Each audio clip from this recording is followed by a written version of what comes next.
Okay, now can you hear me? I bet you can hear me now. I had the computer muted. I'm on that bus.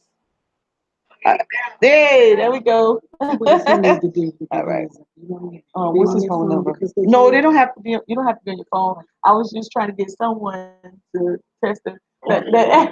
You don't have to do it on your phone if you can see it here. All right. So now we live. We good to go. All right. Let me bring this back up. Put this back in.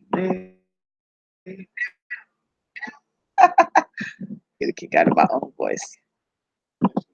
Yeah, it's rancy. All right. So again, now everybody knows I have a knee injury, right? So I can't fit and move around or whatever. So I'm kind of turn, look at you guys, smile a little bit, have a little fun, get back into training and all that great stuff. Yeah, I can stand a little bit, but not. Okay. So before I get started, I want to make sure that everyone sign in. All right, cool. So again, my name is Monica Lamb, and I'm the department treasurer. I also have here with me is our senior vice, senior vice, Miss Joyce Roberts, who also used to serve as department treasurer at some point, or more than one point, right? And she'll be here to help answer any other questions that I may not be able to respond to, and possibly give some insight on some do's and don'ts on what we've seen in the past as a treasurer, right? I would ask that you write your questions down, save them until the end of that particular block. I'm gonna do 50-minute splits with 10-minute breaks, okay? So we won't wear you out and do a full 4 hours and you be passed out, you hungry and all that good stuff, right? It possibly may not go that fast, but you know what I'm saying. If you have to depart, you have an emergency, you gotta answer the phone. Make sure your phone's right now on vibrate, and then you can quietly step to the back or roll to the back. That would be for me. If you need to do so. Anyone is privy to this training. The training is it's gonna mirror what National is gonna put out, and then I'm also gonna add to, and that's just doing some best practices on some spreadsheets and things of that nature, right? All of this information is everything is going to be according to the reg or what National has put out, with the exception of the spreadsheet, right? And so some people have their own methodologies on how they do things, and so you won't have to change your way or your process. I just ask that make sure that whatever you do, that the annual finance report and the schedules are according to the way National wants it. How you maintain your records and your bookkeeping throughout the year, that's privy to you. Just make sure it's something that your chapter can understand, and that you also can be able to explain if you get audited or someone wants to check your books. Okay. And so, with that being said, what I want to do is I want to pass out, if someone can help me, I want to pass out some folders that Ms. Joyce put together. And these folders will have, these are handouts, hard copy handouts of similar what you're going to see today. Some of the forms may not be, if it's a finance form, it may not be. Yeah, we'll make sure. Oh, not these right here. Oh, wait a minute. Oh, give me the wrong ones. Hold on. Give me those back. Those are DC ones. Hold on. Let me make sure I get the right ones. Okay. Oh, somebody. Oh, okay, somebody. They mixed up my things. Hold on. Yeah, that's a handout. Hold on. All right, so I have folders and we got handouts. Let's do it this way. All right, so if you're on live, just stand by with us a minute as we pass out the handouts. And you should have gotten the handout forwarded to you in an email. If not, I'll make sure that you receive these on the next break. So we have them electronically scanned, and you will be able to get the same information. Thank you guys for tuning in. We appreciate your time and your support to the DAV. Everyone has one? Got one coming in the back. Right. Okay. All right. All right. So let's do Little comeback check on what's in our folders. So again, these folders were put together by Ms. Joyce last year when we were doing our finance training. So keep in mind the forms. National update their forms every year. So just make sure you don't make copies of an actual form and attempt to use that in your annual finance reports. Okay, so make sure that if you did not get your carbon copy forms, which I will show you later, you can always pull the updated 2019 forms or whatever year we in offline, and I will show you how to maneuver online a little bit later. So the first page you should have, it's like a little high-speed cover page. It says DAV. The next page should say Treasurer Duties and Responsibilities, followed by a little question and answers review of Chapter Treasurer Responsibilities, Duties and Responsibilities. The next page should have number 7, some more questions and answers, right? So we're on page 4. It should say Disabled American Veterans Year-End Annual Finance Report. So next page. All right, so at this point, you should be at the page that gives you an example of the South Carolina State Public Treasurer annual application registration. Everybody's there? All right, let's keep it moving. Then it's the second page to that annual registration, right? Again, just make sure before you fill out any form, go to the websites and ensure you got the correct year or updated form. Next page we on should say voucher report worksheet, followed by an example of a ledger, so to speak, or where you document your vouchers. You will probably have this in Excel in some sort of way. Then you should have an income and expense template. Next, you should have an example of a voucher, income voucher followed by an expense voucher. And when I get to this, we'll talk about them. Then you have annual finance report, detailed information tab, right? Followed by the annual financial report, details and information. This information did not change slightly. The only thing on this information is really the updated years.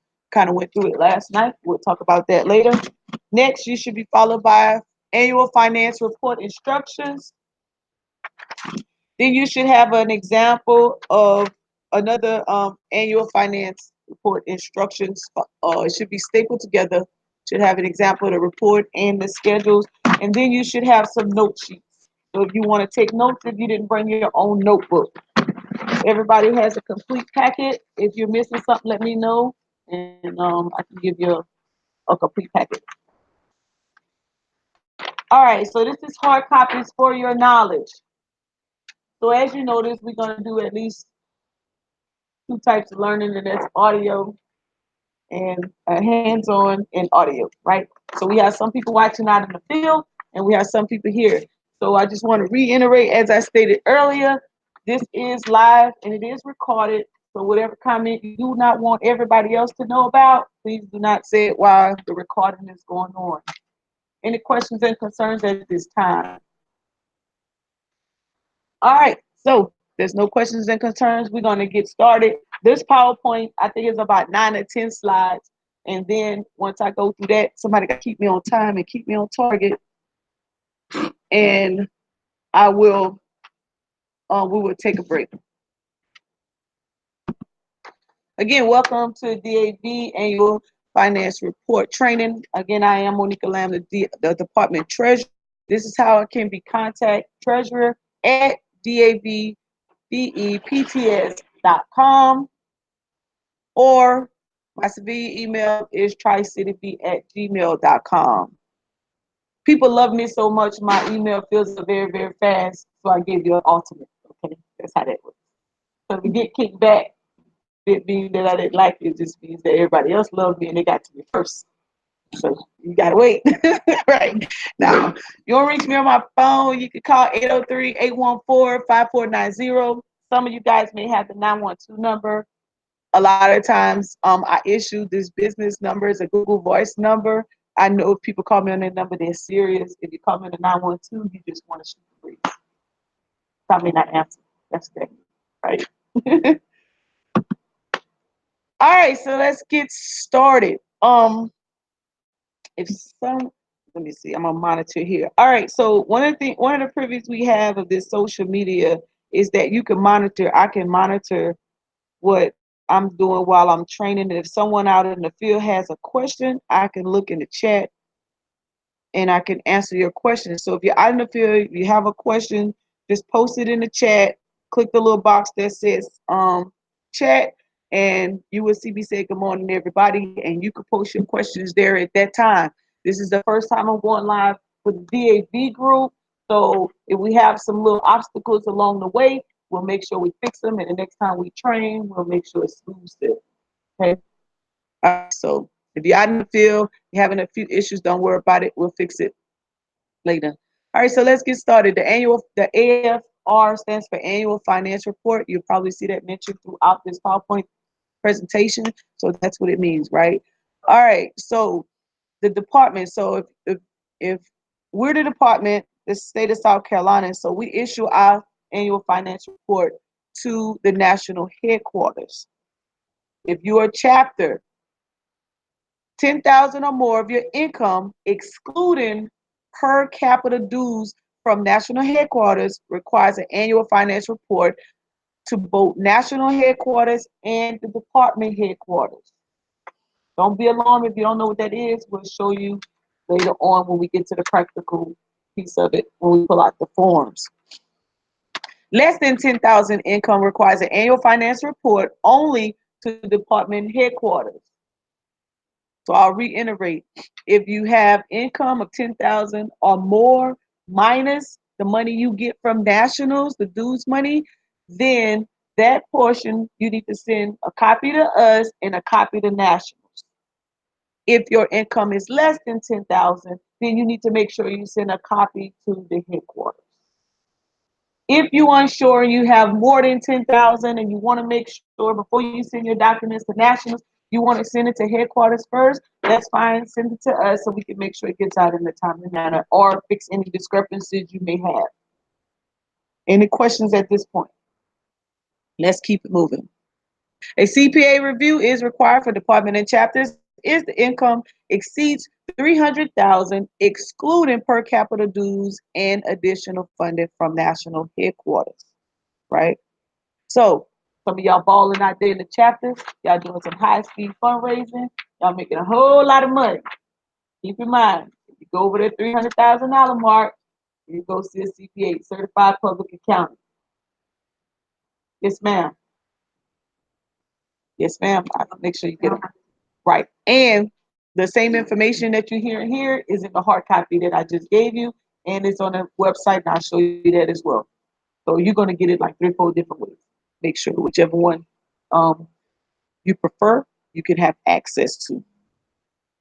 The annual financial report goes from, so this, in this current fiscal year for you, it will be July 1st, 2018 to June 30th, 2019.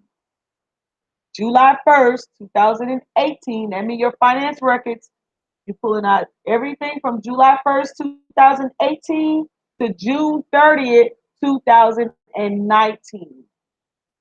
That's July 1st, 2019, started a new fiscal year.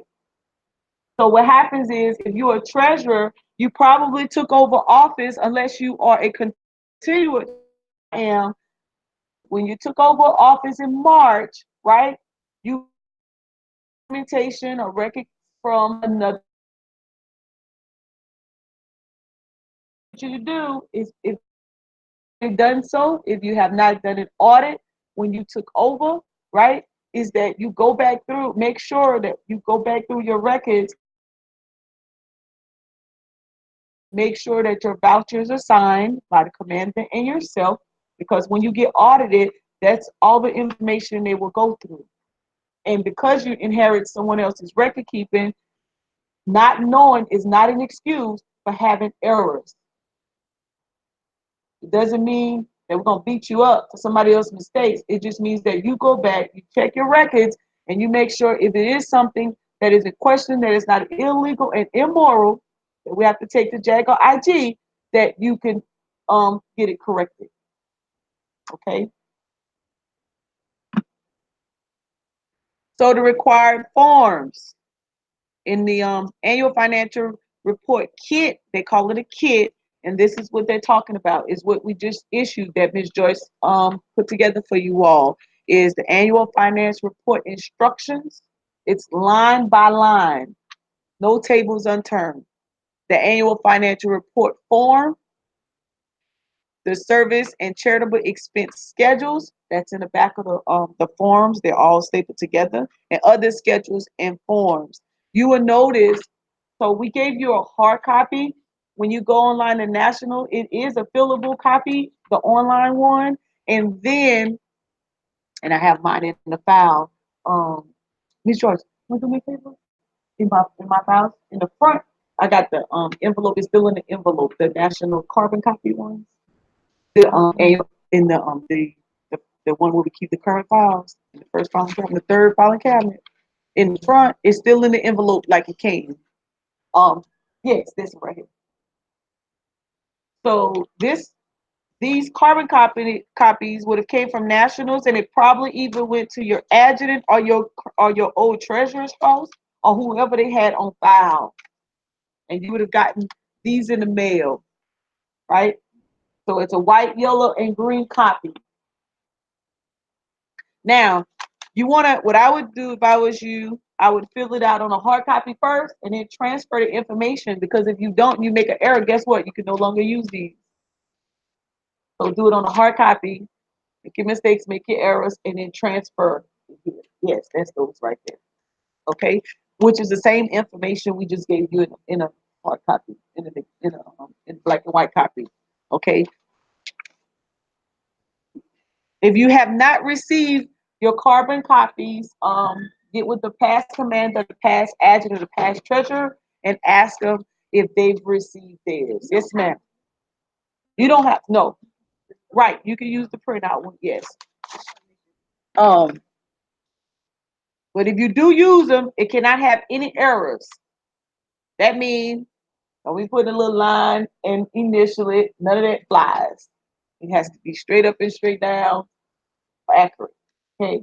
If you make an error, when I show you later how to go online, you just go online, go to the Nationals website. Don't get something that was forwarded to you.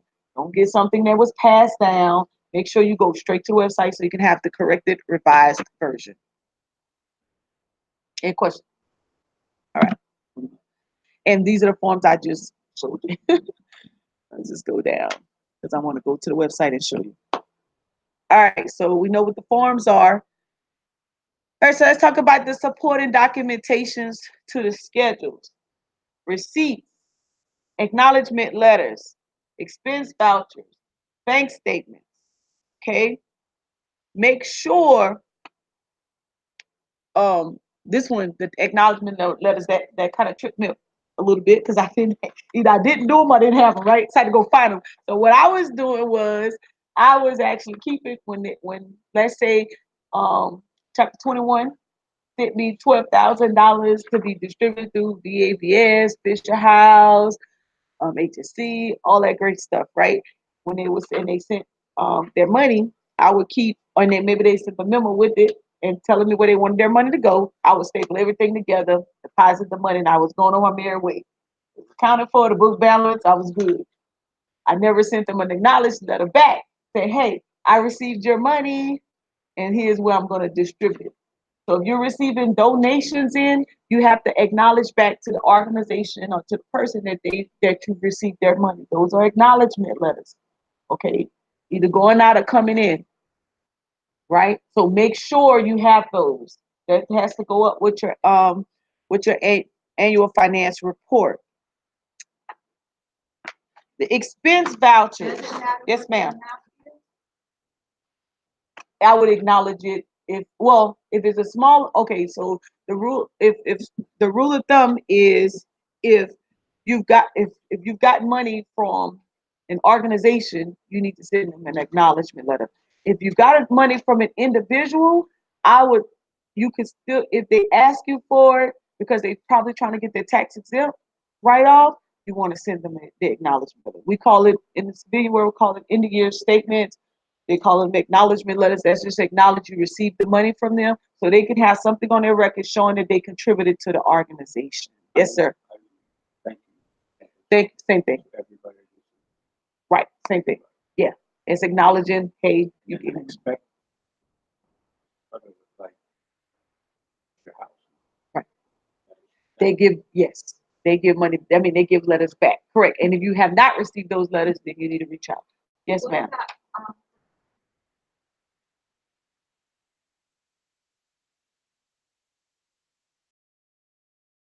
Thank you letters, acknowledge that they see a receipt, all of that great stuff matters. I have a lot of questions. Right. Oh no, we like questions because what you ask someone else may not have known or may have not have thought about asking. Okay, so that's good. Make sure these. Okay, so we notice a lot of people just don't want to use these vouchers, whatever reason. Now you either created your own, which you must. Every income and expense that happens in the DAV must be acknowledged by the commander and the treasurer signing off. Very important.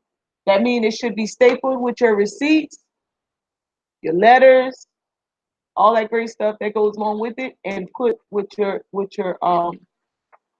financial reports. Either you're following it by month, you're following it by date, however you choose to. Just make sure that everything has been acknowledged and signed off by the commander and the treasurer, which means you probably shouldn't be writing any checks unless the commander knows about it. If you're bringing in money and you're depositing it, the commander needs to know about it, right? Very important. When your audit team goes out to audit, they should be looking for that. It should be stapled to your receipts or your deposit slips coming in. If you lose your deposit slip, you can always and print it off, right? Originals are preferred. You don't have it. If you made a deposit, guess what? The bank has it. You can always get it. Just don't say, "Oh, I lost it and it's not there." That's the wrong answer. Make sure you have it. Any questions on the vouchers? If you do not have one and you say, "Hey, listen, I need something from the department," and all you have to do is change the address on the top, change the names on the bottom, we can send it to you electronically. Yeah, staple receipt. Anytime you make a deposit, you should have a voucher, an income voucher in your deposit. No problem. You can always go back. Yes, ma'am. Yeah, no problem. Right. Yeah.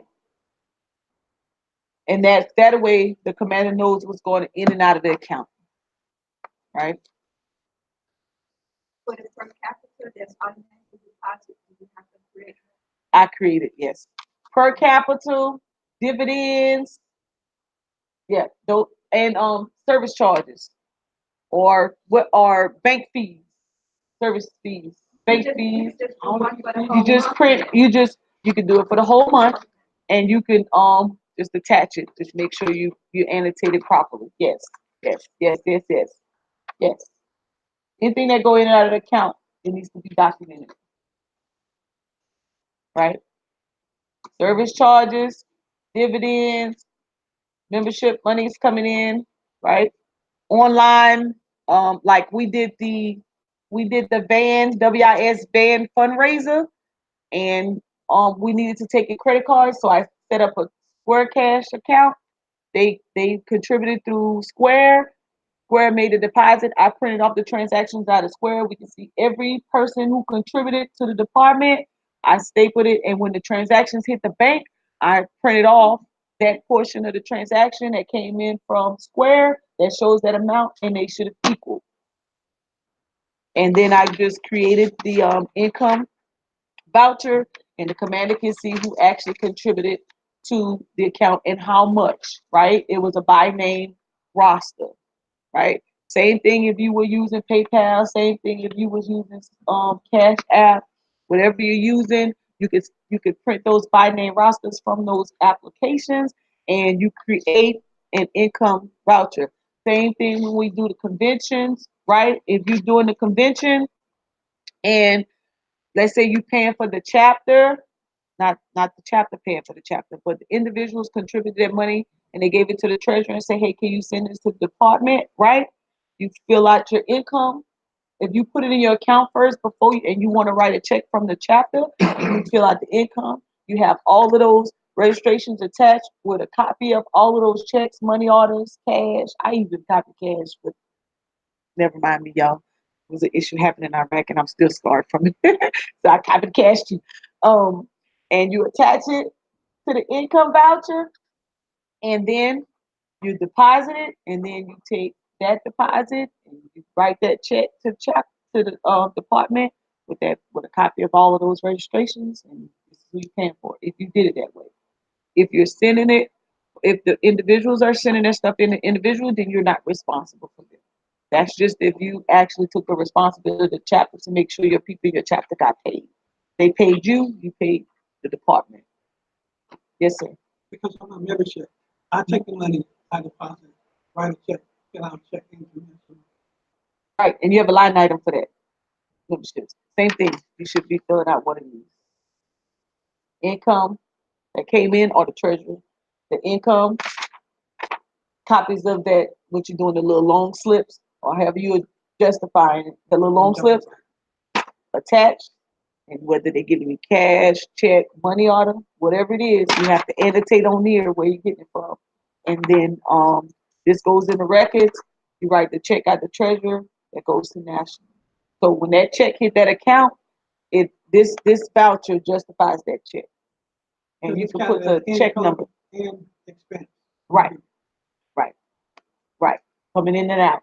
So boom, coming in, that's the money came in. Boom, that's the check coming from the treasurer, going out. Right? So you're counting both ways. Okay? All right. Bank statements. Your bank statements, you're probably either getting them in the mail. You're probably either getting them in the mail or you printing them online. No wrong answer. It's preference. I'm an online girl, so y'all know where I'm getting mine from. But they also come in the mail because if for anything ever happens to me, or I jump ship and I move to another state here, there, wherever, the department still have access. Chapter 4 still have access. Right? I want to add something to this slide. Signature cards. You probably at some point looked at your bylaws and national bylaws, and it probably said something to the effect of the treasurer on the signature card and a designee. That little line, that little word that national put on there, it was meant for you to add a title.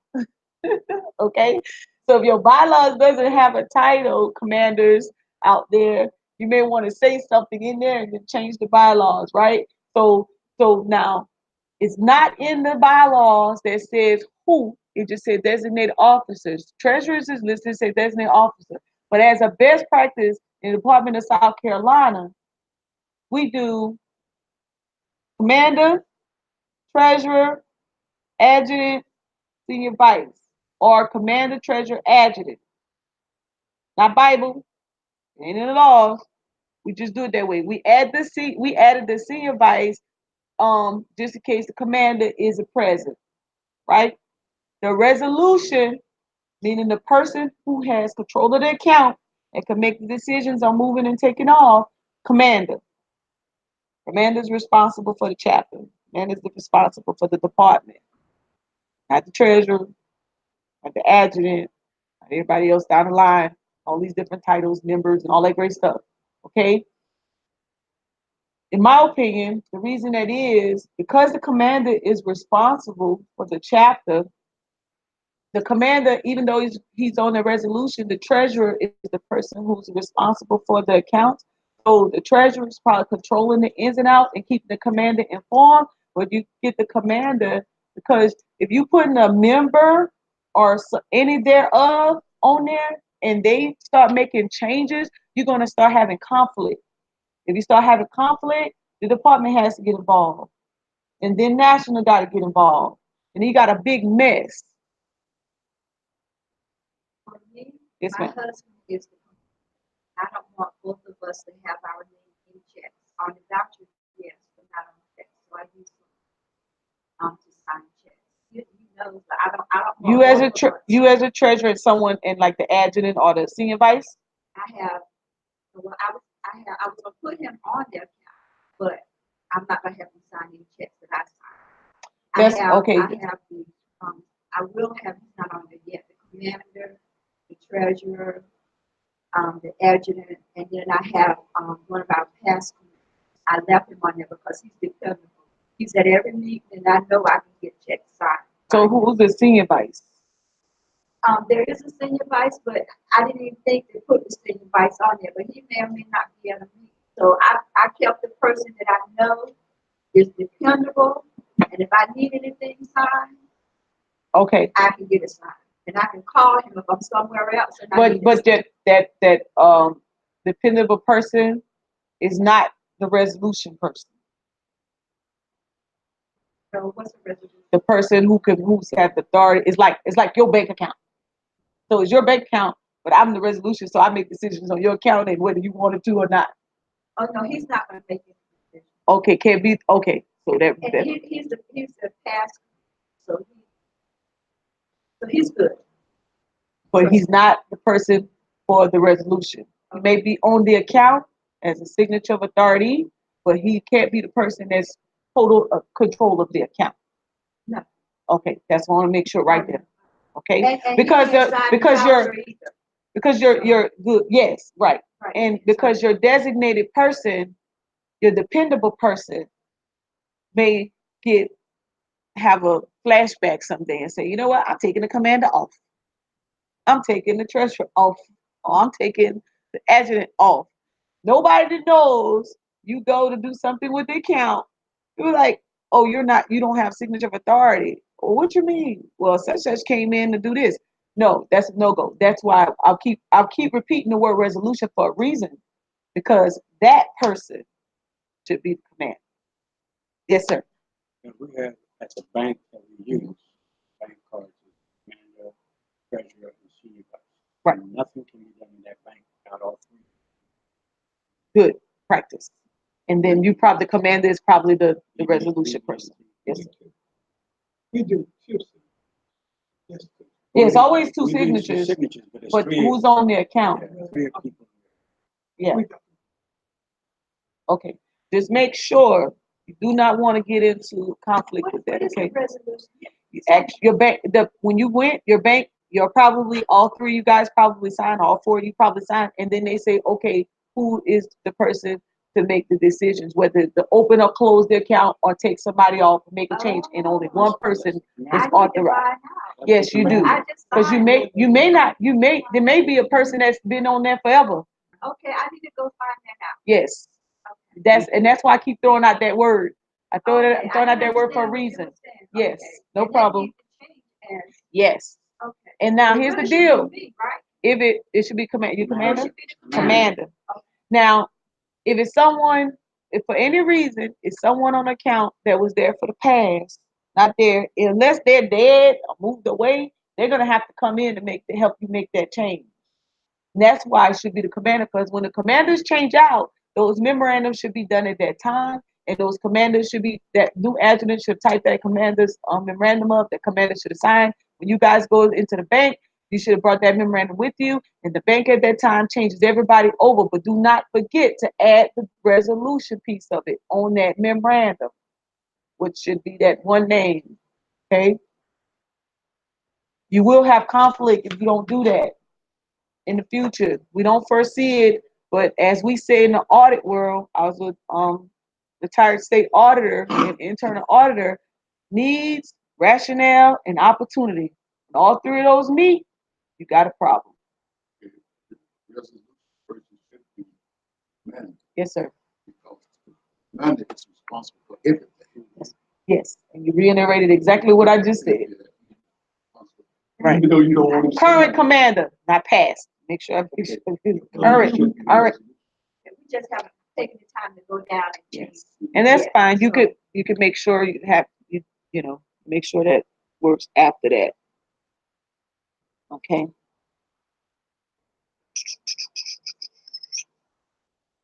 All right. Notice I spent a lot of time on that right there, right? All right. Yeah, Know what they I'm say. glad you clarified that. People, 'Cause I'm thinking, people don't say anything unless something happens, right? Unless it's a problem. It ain't never been a problem, you probably ain't never heard it. Okay. All right. So just make sure we'll find out tomorrow. you guys are in compliance and you're online. All right. All right. And you make sure it's more than two people so that you can make sure there's a backup and all that great stuff. But we know who's in charge. And when it comes down, let me say this: when it comes down to your finance books, their checkbook, all supporting documentation that goes there in it, treasurers, you are responsible. If you're brand new and you need a little support, somebody need help, they can advise you, assist you. They do not touch or they do not hold, especially that checkbook, right? And they advise you. And after about a month or two, you should be ready to rock and roll, right? You can ask questions. Everybody can, attest to that. Your executive board, all that great stuff. But you got to make sure you have your checkbooks when you go to your meetings, so that if your chapter approves something for you to write to help or support someone or organization or something to that effect, that you're able to write those checks at that time. No hidden agendas, no fly by nights, no side hustles, no in the dark valley check writing, none of that. Okay, do it at the meetings, before, thereof, or after.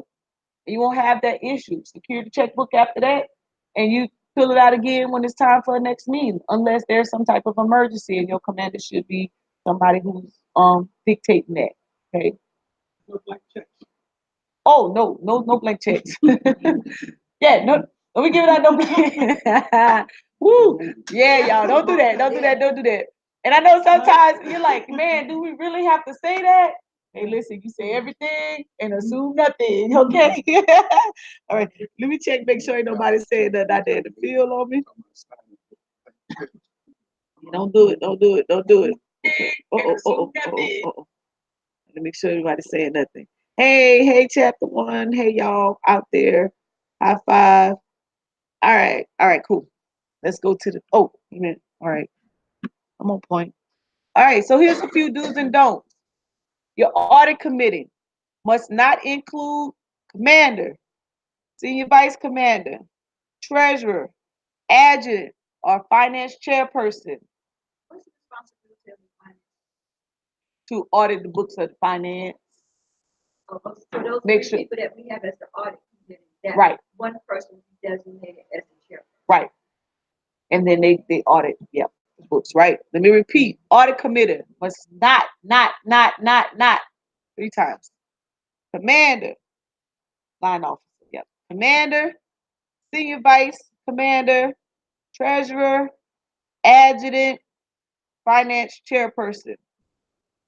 Not.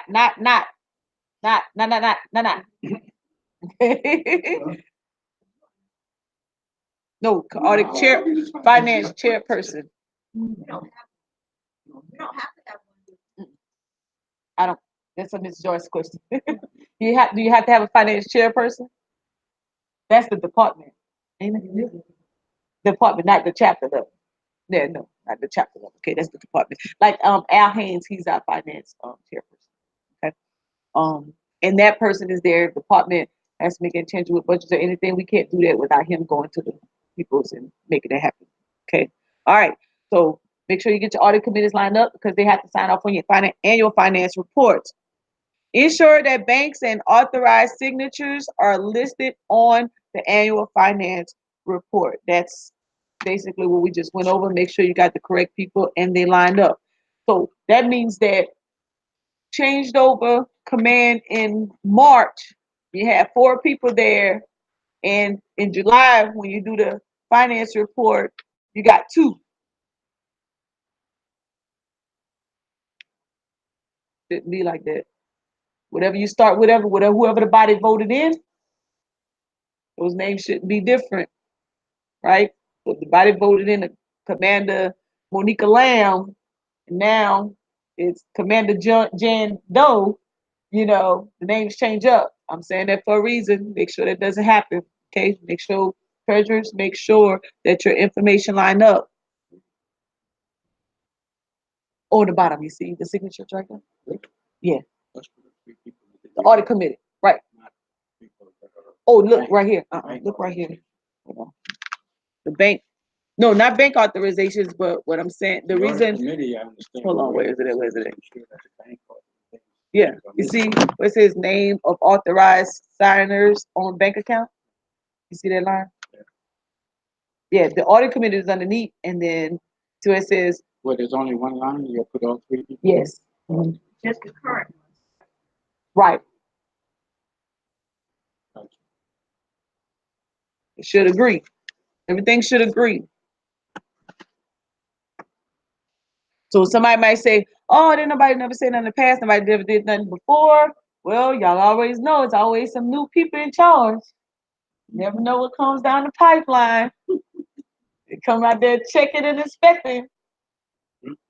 And this is why we're recording training, we do it online, and we facilitating to everybody. So whether your body was in the sleep at the department on July the 11th, you're gonna get an email, that same training, and you're gonna be responsible to make sure that you reviewed it. And the nationals have a training on July the 19th, and another webinar, which is gonna reiterate some are similar to the same information. Okay. All right, now, so we talked about the bank cards and the signature card. We talked about the CPAs.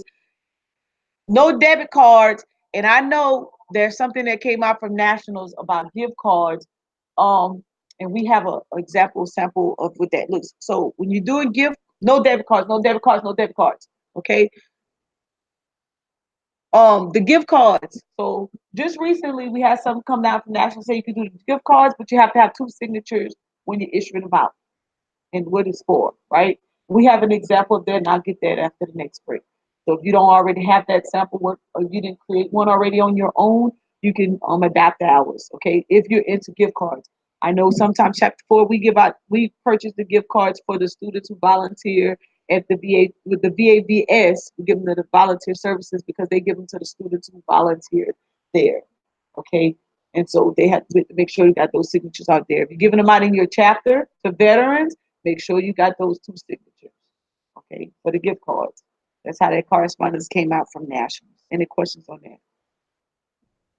We get a list. Yes, sir. We get a list from the local Myrtle Beach Clinic, from their social workers, that there's a number of veterans that are in need. Mhm. And we buy Christmas cards for them, gift cards. But we don't get to see them, the person Oh. sign. We mail it to them for privacy issues. Mhm. They give us the name and information and the address. Mhm. And I commute with the individual on Right. the phone. Right. But we mail them to them. We don't get them. I mean, So y'all purchased them. we buy gift And then y'all cards to give give them- out. We get 30 gift cards for Christmas. Okay. And it's 30 veterans are in need. And you give us give the it to the list, social. and we work off that list. Okay. We don't get to see the veteran come in and sign for that gift card. Yeah. Yeah, because it's a privacy issue about. Right. So. Yeah. The You know what I support. mean? Because I said, have them come in to us. Do you have the and social them- person sign for them? Huh? Do you have the person you give the gift cards to at the VA sign for them? No, I don't give them to the VA. They give us a list of Ah, veterans in need. right. We mail it Y'all to their mail it house. to the house.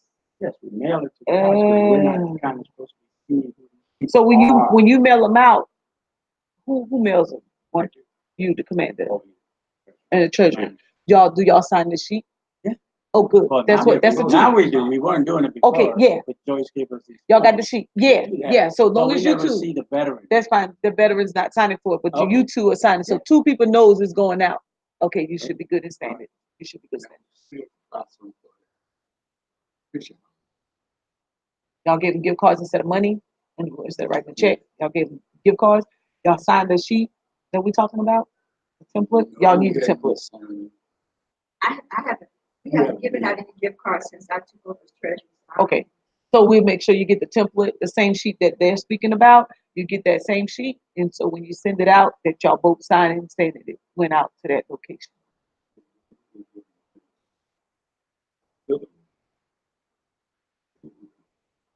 Oh, They have to do the same thing. Yes, that matter. Yeah, they got the signature. Right. They'll count for it, I guess. Right. But But even when I give the even money coming to- out of even coming out of YouTube, you still should be signing that sheet saying that you gave it. So that's your accountability that that gift card just didn't end up at your house and you ended up at Sears somewhere, right? But that you're saying that you purchased this gift card, you gave it to Madam such and such an But auxiliary. when we give the, they send the gift cards to the patient. Fish House gives you an acknowledgement letter. Yeah. Okay, You get acknowledgement. but you still got to say it went out. Yeah. Yeah. So you got to sign that gift card But if paper. we're giving the money to the auxiliary, then they have to have the accountability of the money we gave to them. Where's your accountability off the requirements from nationals saying that these gift cards went to auxiliary? So we got We to. gave them cash.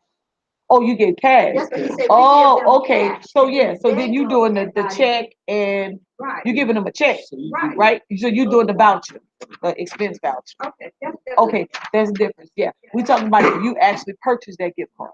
Okay, I so just understand we purchased it, yeah. yes. All right. If we give money to them, then they have to. Right. Oh. Oh. In hindsight, before I never knew we had to give expense on income voucher. Right. That privy to the information that was before me. So now I'm having to come up to speed. I'm roughing a lot of feathers and causing a lot of ways of the way I do things because when I come up to the state national standards, right? No problem. Hey, when in charge, be in charge. Hey, and guess what? It ain't your rules. National rules. Right. You just follow them, execute, and it's okay. People be a little mad, but it'll be all right. Don't worry about it. Everybody get mad sometimes. All right, it'll be all right. Long as you're doing things legally and morally, you're gonna be okay. Now, if you acting a fool and beating people up and all that extra stuff, I can't help you. Don't call me, okay? Because I can't fight, because I can't run. All right. Moving right along. All right. Bam. 5 minutes over. We right on time. I answered y'all questions. We are on break until now. We gotta go until 11:05 because I went over 5 minutes. All right. I see y'all in a minute. Let me tune in and answer my questions.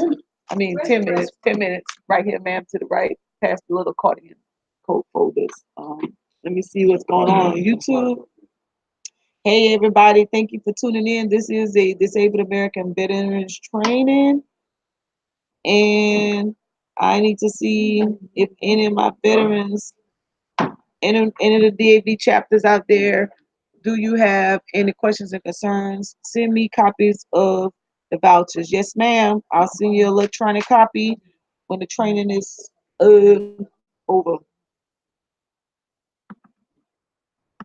I will send you a copy, Tamika, as soon as the training is over. Who else I have on here? All right. All right. All right. All right. So we are on a 10-minute break. So y'all will see a slight little pause. I'm getting ready to mute so you don't hear the information in the background. If you are a chapter treasurer or chapter commander, you guys make sure that you email me, inbox me if you have any questions. But I need to take a break real quick because I need some water. And I'll be right back. So my live stream is going on mute, but we'll be right back.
Oh, don't forget that. Don't let me forget to get that form. Yes, ma'am. Don't let me forget to get that. Give a card. Yes, ma'am. I love it. That's a video.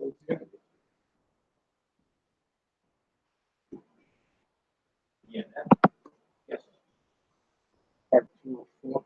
Yeah. Of three, I realized I went through two of them at one time. Wow. You might go home early. Yeah. Obviously, After we feed y'all. I had something that's supposed to came through my email. Oh, there you go.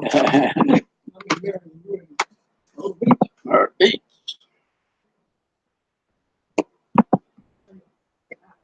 Text. Oh, this is your wife. Your wife. Can I put it for y'all?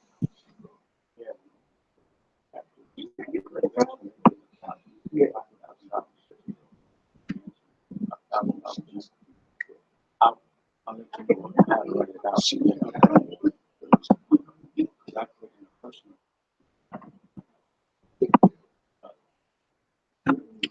All right.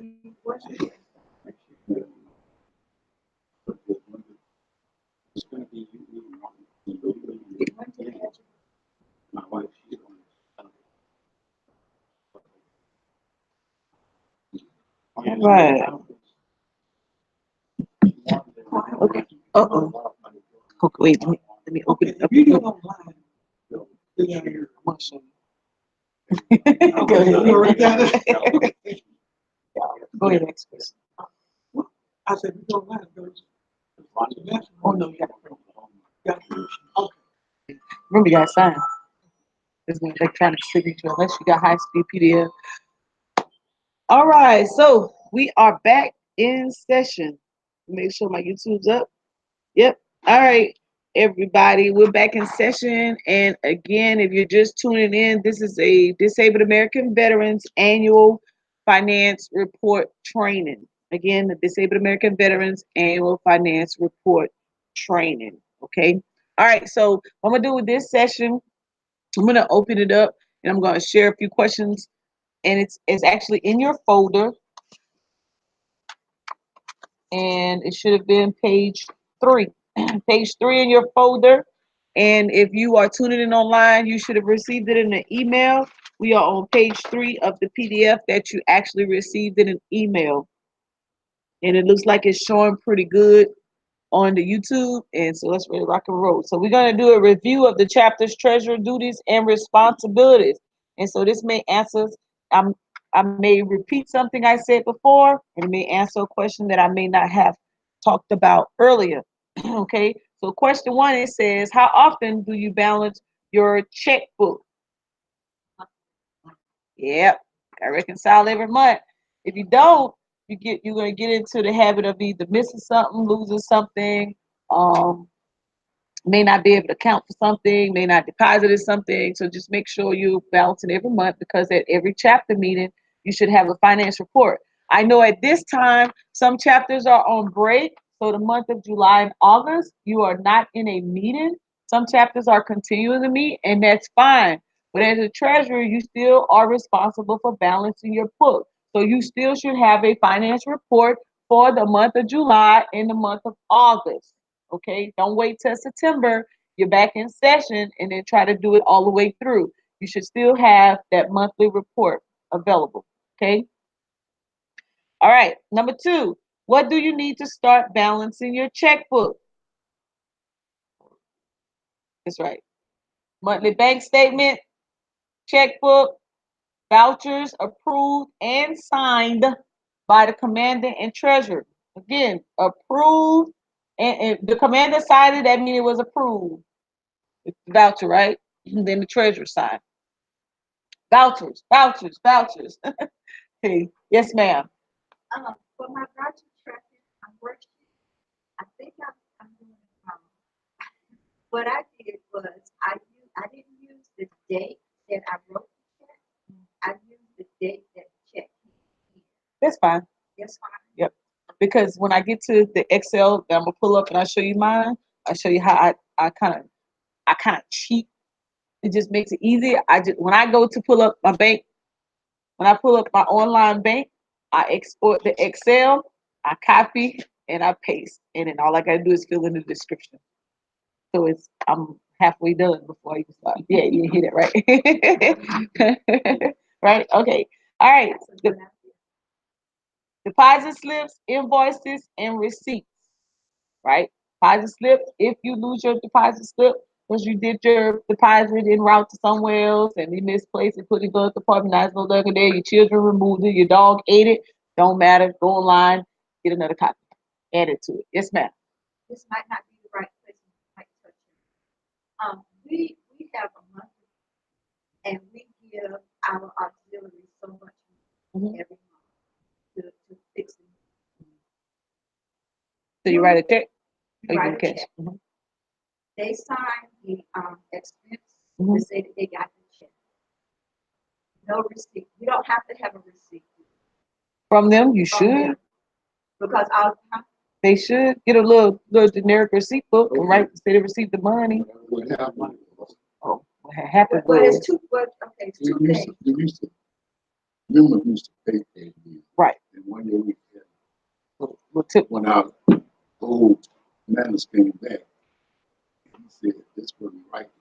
People, see, the females used to bring the food, Mhm. but they don't bring it anymore. that money funny and pockets is tight. No, You money keep ain't my funny. money. Nah. But No. We don't want to my get question, though, okay is There was a after change, there was a after the fact. change. I got you. my question is, okay, so we said that we're gonna give them so much money every month. Right. Say it's $100. Right. We write a check for $100 Right. and give it. Right. They don't have to give us a itemized receipt of Mhm. how they spent the money. Do they? Only thing they need to do is give us a receipt to say that they received the $100, or what I was doing is having them sign the expense, my expense, that thing, report. So they give you an acknowledgement letter or a receipt. They need, that's what they need. Yeah, Because they, you give them money, they should give you a receipt okay.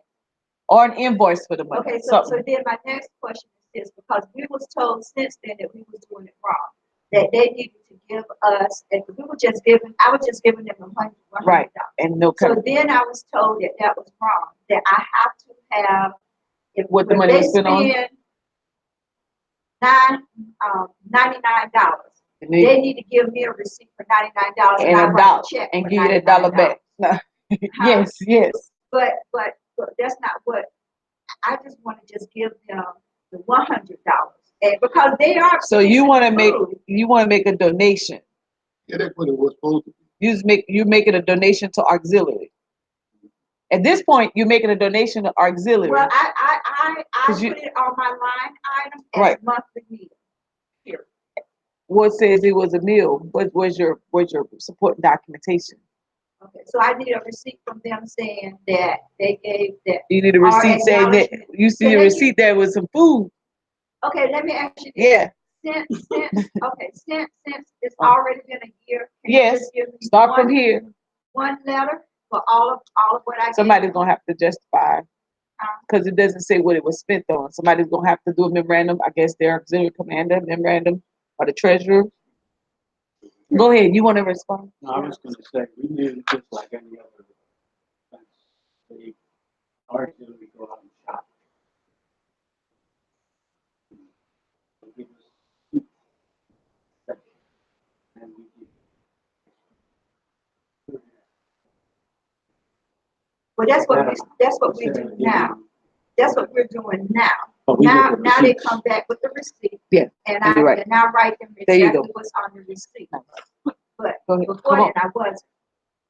Okay, but if we give a donation to auxiliary, don't they have a treasurer to record the money that comes in and what they use it for also? So Yeah. it's a redundant process Well, between us and them. what we're talking about now is you justifying the money what you spent it on.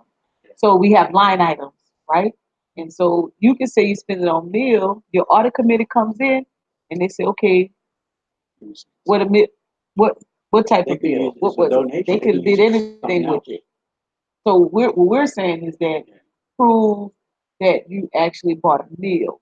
because that's what your line items you did with the So money. from them, I just need a receipt. Yes. Not the actual receipt. I just Right. need them to produce a receipt Right. for me Right. to say I gave them. No, you doing what you $100. just said. They spent the money, they gave you the receipt, you paid for it.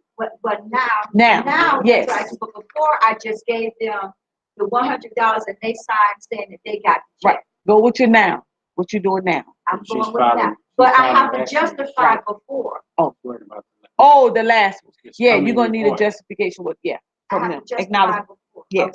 because when you made the statement on your vouchers that it was a meal, there's no meal attached or no receipt of a Let me meal ask or you this. something.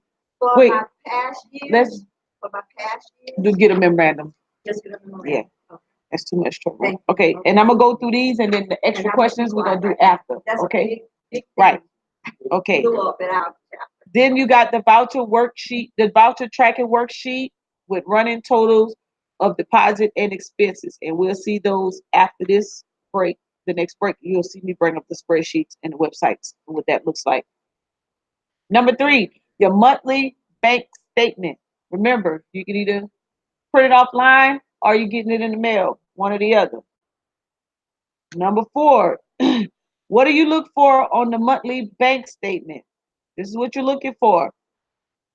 Check to see if the last month's ending back. Oh, let me move down. Sorry, YouTube. All right. Check to see if the monthly statement's ending balance is this month's beginning balance. Right? Check to see if all your checks clear the bank. Compare the bank statement with the checks issued on the checkbook. Check off the checks that cleared. So you got your bank statement, you got your voucher list, you got your documents. Check, check, check. Check, check. Oh, what happened to my check? Either you getting on the phone, hey, can you cash the check, please? Or you say, hey, if you don't cash that check, I'm voiding it. Or you say, oh, I voided that check. Void. That's what. So I just write on the voucher sheet void. Void. If you listing it on the voucher sheet, void. And then on your check, you should still have that check as a void. And in your checkbook, you should have void. Because when your auditors come through, they're gonna look for those voids. If you don't have the actual voided check, they're gonna write you up. Now you ain't gonna go to jail for voided check. Just make sure that check don't clear that bank someday. So if I miswrite it, if I messed up the check, and I Void. void it, Keep it. yeah, I'm gonna keep it. But on the voucher sheet, should I also list it? Yes, it makes it Okay, I need easier to for do the that. auditor. Okay. The rule of thumb when it comes to finance and record keeping, make it easier for the auditor and the inspector, and you're gonna be good to go. And so if writing it on the voucher ledger makes it easier when they get to that check, they don't have to be bouncing around looking all through your notes. Maybe I missed it. Oh, did we move it over here? Can you check that? Hey, treasurer, can you tell me what happened to 9986? If it's on the list, right? I know, right? We're looking, right? If it's on the list and it's listed as void, the only thing they need to do is they say, okay, this is a void. Here's her voided stack right here. Okay, boom, that's the void. Let's go to the next one. And it makes everything smooth. Okay? It just makes it smooth. It's not Bible. It ain't Quran. It ain't Buddha. It ain't Hinduism. It ain't Confucius. Ain't none of that. It's just a best practice. Okay? And it makes it easier for the treasurer, the commander, the audit committee. And that's what you want to do. Okay? All right. Let's go down to number 5. Once you record all, go ahead, commander. Department commander's here. Y'all say hi. Hi. All right. Once you record all the deposit and disbursements on your voucher tracker worksheet, you are ready to prepare your finance report. Again, once you record all of these on here, then you're ready to do your annual finance report. I'm going to tell you, well, I'll show you when I get to that part. All right, keep the party rolling. Number 6, all voided checks in an envelope and place the envelope in a checkbook. Now, don't go crazy. You didn't put it in an envelope, you put it in a binder, that's cool. If you got a rubber band and you just got a rubber band, you got it tucked in your drawer in a folder, that's cool. As long as you have those voided checks available, preferably the envelope because you can keep them in one spot. But as long as you got them available for the audit committee, you're good. Yes, sir. If you keep them in a book, that's good too. Yes, sir. Oh, We have the bank. Print the actual check. It's $4. oh, okay, So we've got it in the bank. okay. We don't have $4. High five. That's great too. And so all your checks is on there. But what about it? What if you do a void? You fill in the checkbook. So checkbook, envelope, rubber band, somewhere, as long as you can find them. The audit committee What come. about, You need to go. You need to. Okay, so you can handle that one or two ways. You can do a stop payment. It charges you. Make sure your peoples know that what that was for and who authorized you to stop it, or and make sure, or you did a void, maybe it came up. If they give it back to you, they found it later, came up. That happened to me. And it was crazy. It happened in the same day. Did a stop payment, paid the money. Oh, hey Mo, don't stop the payment. It already. I found the check. What the? You know what? You bring me my $30. That's just how I am. You cost me 30, you gonna give it back. Okay? I ain't too hard. and that's what we Right. should do, right? Yeah, If you something- caused me if that we problem, issue them a right? check and Same they thing. prove it, we need I to promise charge them for that stop Right. payment. Now don't say, don't tell nobody I told you to do that. That's what I do. I beat them up. Get my money back. Okay. All right. But anyways, yeah. And I did a stop payment. Check came back up. I say, give it a check back. I did a void on a check. I bought it in the checkbook. Boom. We got an even wash. You lose the check, one or two ways you can say, oh, it'll probably never come up. Oh, the person just passed away. They're probably not gonna cash the check or whatnot. There's a chance you take if you don't do a stop payment. You need to do a stop payment. You're gonna now. Hopefully that does not happen. That's why you're supposed to be doing your monthly reconciliations, cash the checks that don't get cashed, and all that great stuff. If you send a check off. Let's say you make a payment. Like at the department, we pay bills a lot. Check didn't show up. The people call. I didn't receive the payment. We go to the checkbook. I wrote the check. The check went out. Nope, they still didn't receive the payment. Okay, Commander, what do you want to do? Bought the check. Do a stop payment. Send another check. Got to make sure you stop it because if it went out in the mail, 9 out of 10 is going to show up at some point, right? That's just pretty much how that goes. Okay, so make sure you got accountability for your voids. If not, trust me, they're gonna write you up. All right, moving right along. Number 7. All checks must have signatures, treasurer, commander, and officers on the bank account. Remember, we talked about this earlier. Best practice in the Department of South Carolina. Again, not in the Constitution bylaws. It's a best practice. It works and is recommended. Treasurer, commander, adjutant, senior vice, or your dependable person who shows up to the meeting, right? That you can trust. But that person is not the resolution holder. Only the who? Commander. Yay, got it. Put on there. That's right. And you got to check your resolution, right? All right. We own it. All right.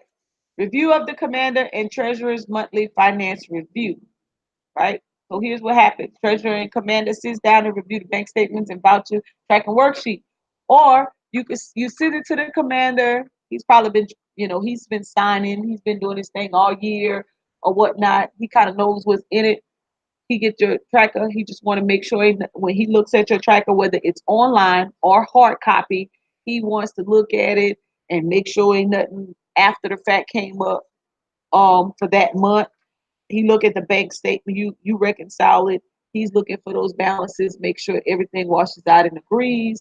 And he said, okay, he signs off on the finance report and you guys issue it out to the chapter. Chapter members look at it. Chapter members may have a question. At that point, you should probably have your books with you. So if they did have a question, you could pull out that voucher at that time. if somebody says, oh, I don't remember we said that we was gonna buy baby car seats for the veterans, the VA hospital, you know, um, did that go to civilians or did they go to veterans and all of that great stuff? You could pull it out. Here's the memorandum that came down from the VA asking for support for baby seats. Here's the minutes where the chapter said that they voted and agreed that you would buy those baby seats, and boom, we on our way, right? Or maybe you supported a veteran in some type of hardship or need. Maybe it came up after the meeting in an emergency.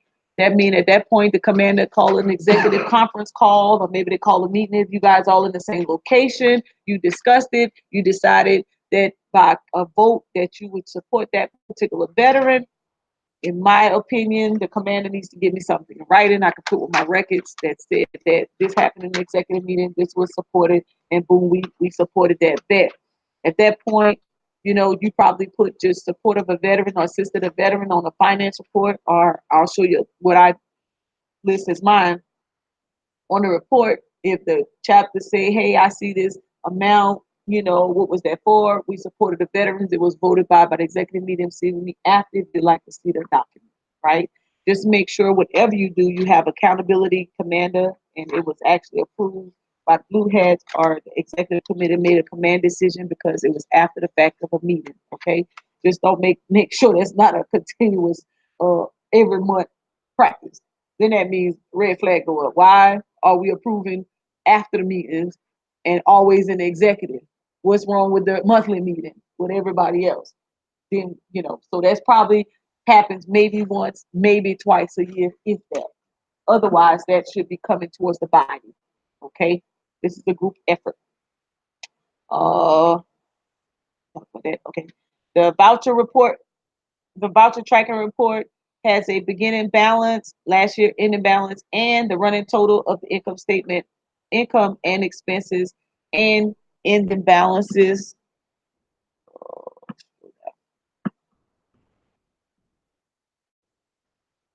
Oh, not too far.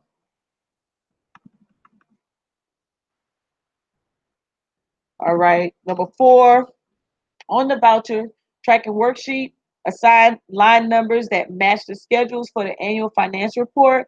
And you will see on those vouchers, and I'll show you later as well, you will see on that sheet, oh, here it is. We added a line. So some people, if they created their own, they may not have that line added as a column on their voucher list. We added this line to help you stay organized for the annual finance report. So at the end of the year, when you're doing your annual finance report and you have to do the schedules, you could sort your Excel sheet and you could get your schedules, or you could just go back and it makes it easy for you can filter it and line it up by a line item, and it'll put everything in order for you, and it makes it easier for you. You can do a copy and paste, but I'll show you that as well. Or if you're doing it manually, however you want to do it. If you're doing it in Word, you copy and paste it from your Excel sheet to Word, or you can retype the word. The reason we put the column there is so that you can sort. And I'll show you how to do that as well, right? So you want to have that there. Now, if you ever want to be a department treasurer, you have to take it a step farther. You have to add another column that says account, because at the department treasurer, at the department level, we have on our budget, we have codes. And if you've ever been to the convention, you'll hear me call out that number code 301 or 302 and so on and so on. And so that has that column will help me fix add or subtract to the budget. That way I can keep a running total of what we have left over and spending along the way. So I take it a step further, and I have an extra column on my Excel sheet. But in my chapter, I just have this 3 because I'm only responsible for just the line item. And speaking of that, well, I'll say that after this. Number 5, use the data report sheet to identify lines on your monthly finance report. This report will show deposit and expenses by month and a cumulative total. The cumulative total on the data report sheet will roll over every month on your finance report, and you'll see it when I show you later. And the on number 6, each chapter finance report will differ because we have different income and expenses, and that is very true. Let me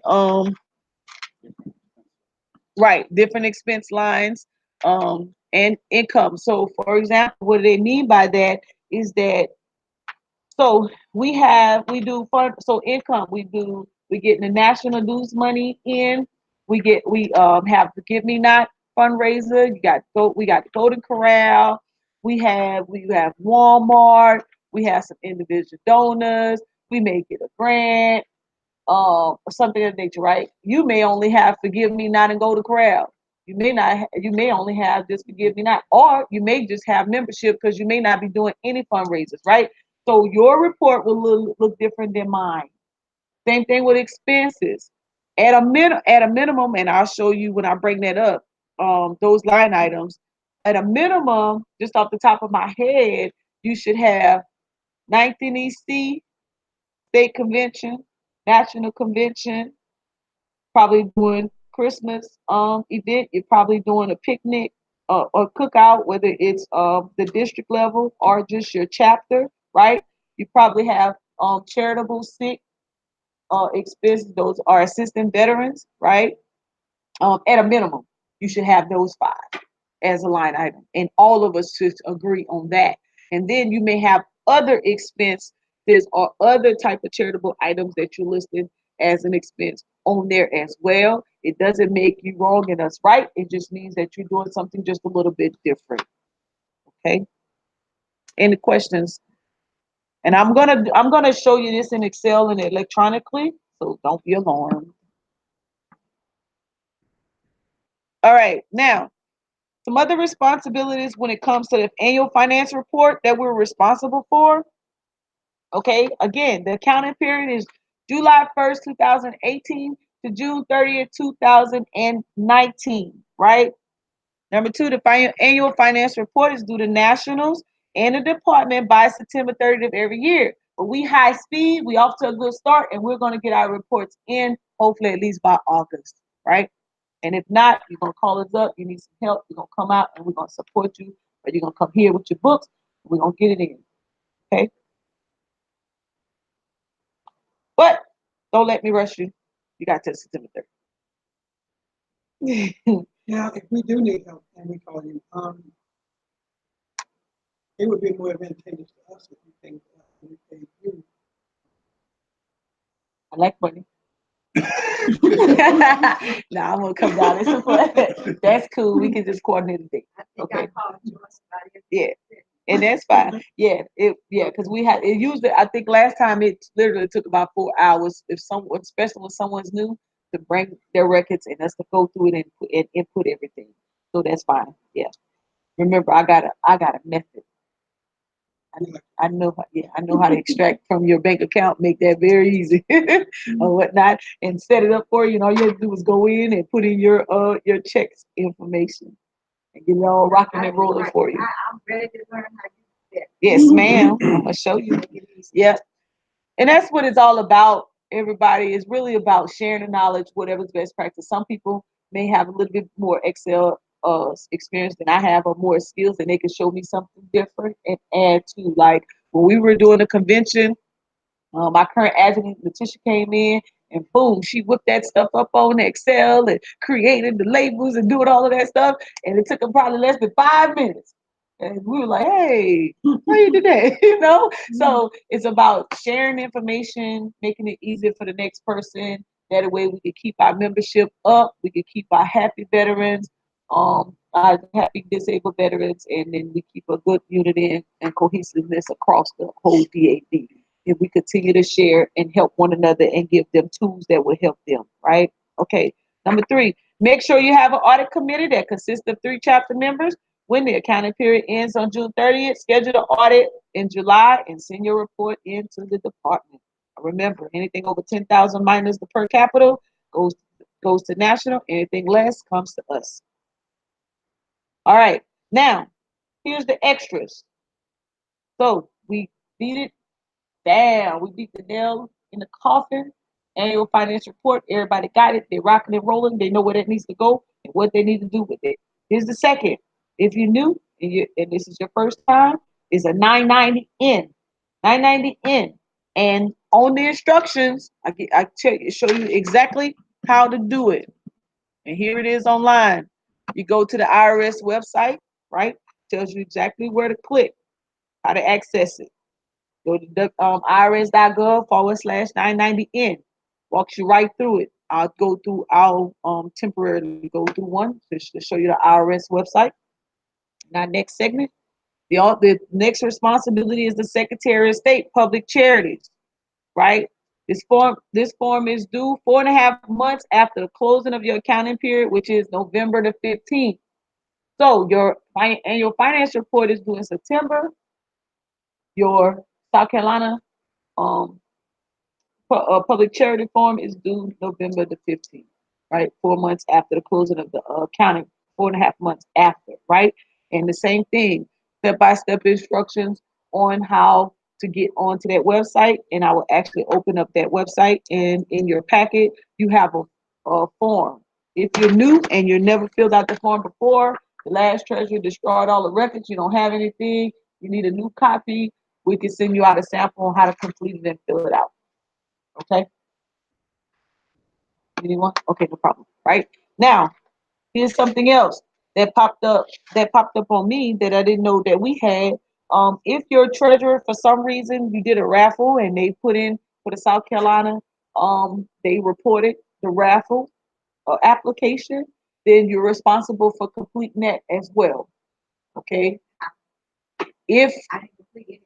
if you didn't complete it, then you're not gonna get a memo from the state. You're not gonna get a memorandum for the state. Right? If somebody reported it and then they reported it to the state, say, hey, we're doing a raffle, and Oh, no, we let reported it, here. It's got a proof that we have.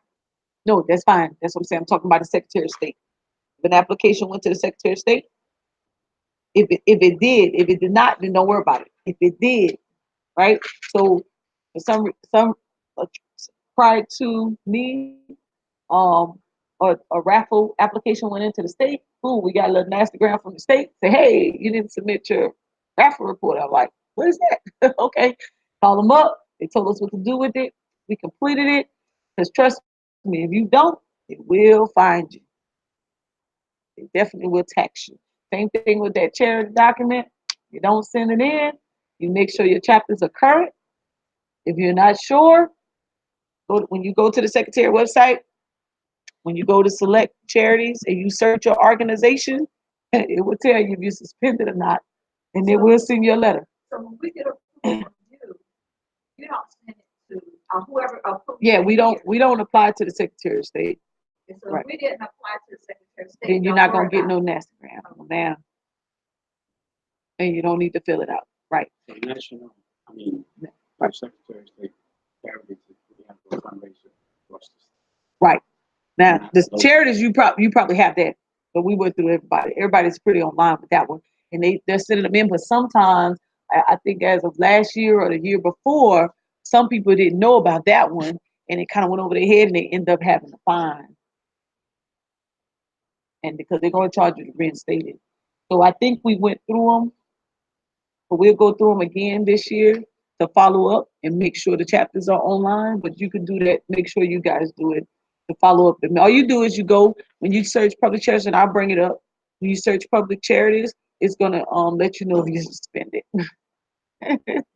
But we can't do that, like now, we have to wait until. Right. Because if you need the ID to go and report it, they normally send an email or they send a letter in the mail.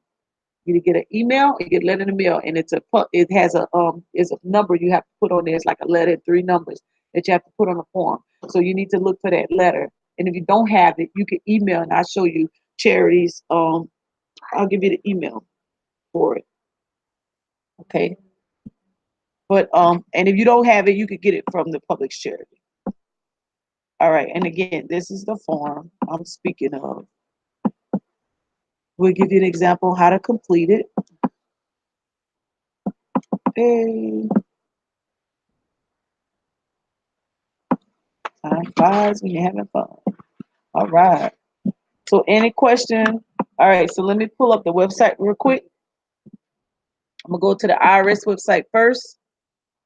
You go to www.irs.gov/990N.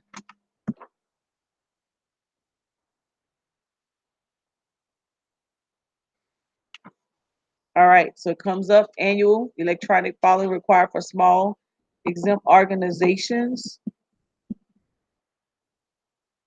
Now this, and usually you do the N if you have about 50,000 or less in your account.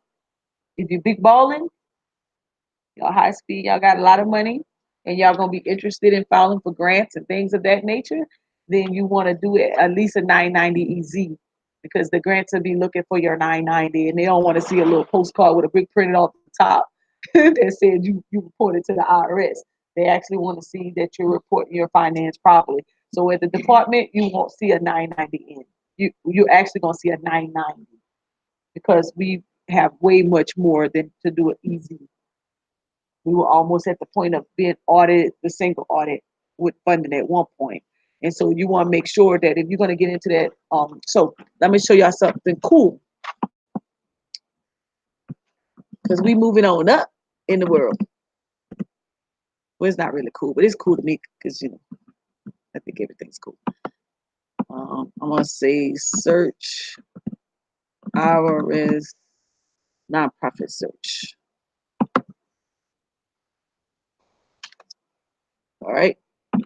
So if you ever want to know what the department is doing, we just got to prove 501c3. And if y'all want to make sure that what we do what we supposed to be doing and we're doing it right, you can go to the IRS, because 501c3s is public knowledge. Hey, we training. We training. I gotta tell them. We Yep. Go here. You put in 990. You want to keep everybody in check, because nobody's exempt. You put in that EIN number. Bam. You hit search, or any nonprofit. Bam, there we go. Disabled American Veterans Department of South Carolina Foundation, 503, proven certified. So if I click here, right, y'all be like,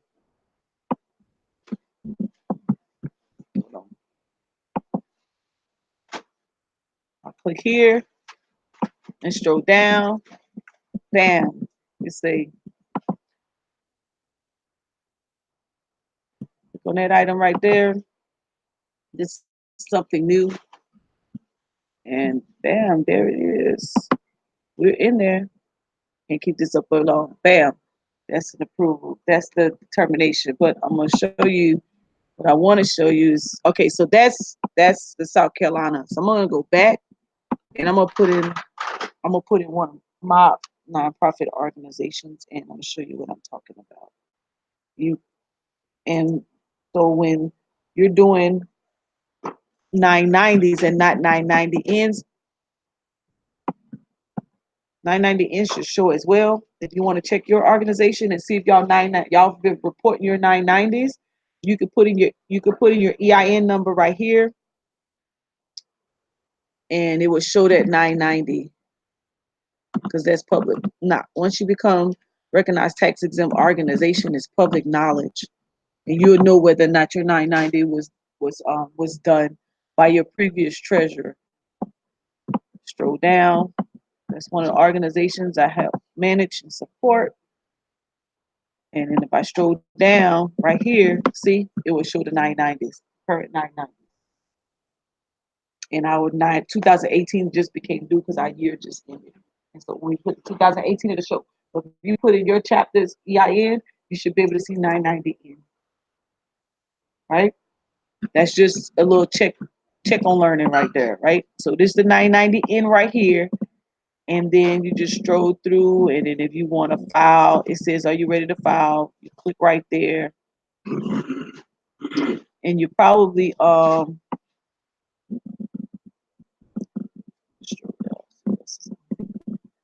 you would, now someone may say, Well, we filed out 990 last year. We filed that 990 in last year, but the person who did it, they set it up under them. They created the account. What do I do? Just create another account. File it again. And file it under you. You just need the EIN. Make sure you got the EIN because it's going to ask. It's going to bring it up. It's going to show your name and you're able to file the 990. Okay. All right. So that was the 990. The Secretary of State, South Carolina is SCSOS dot. We go here.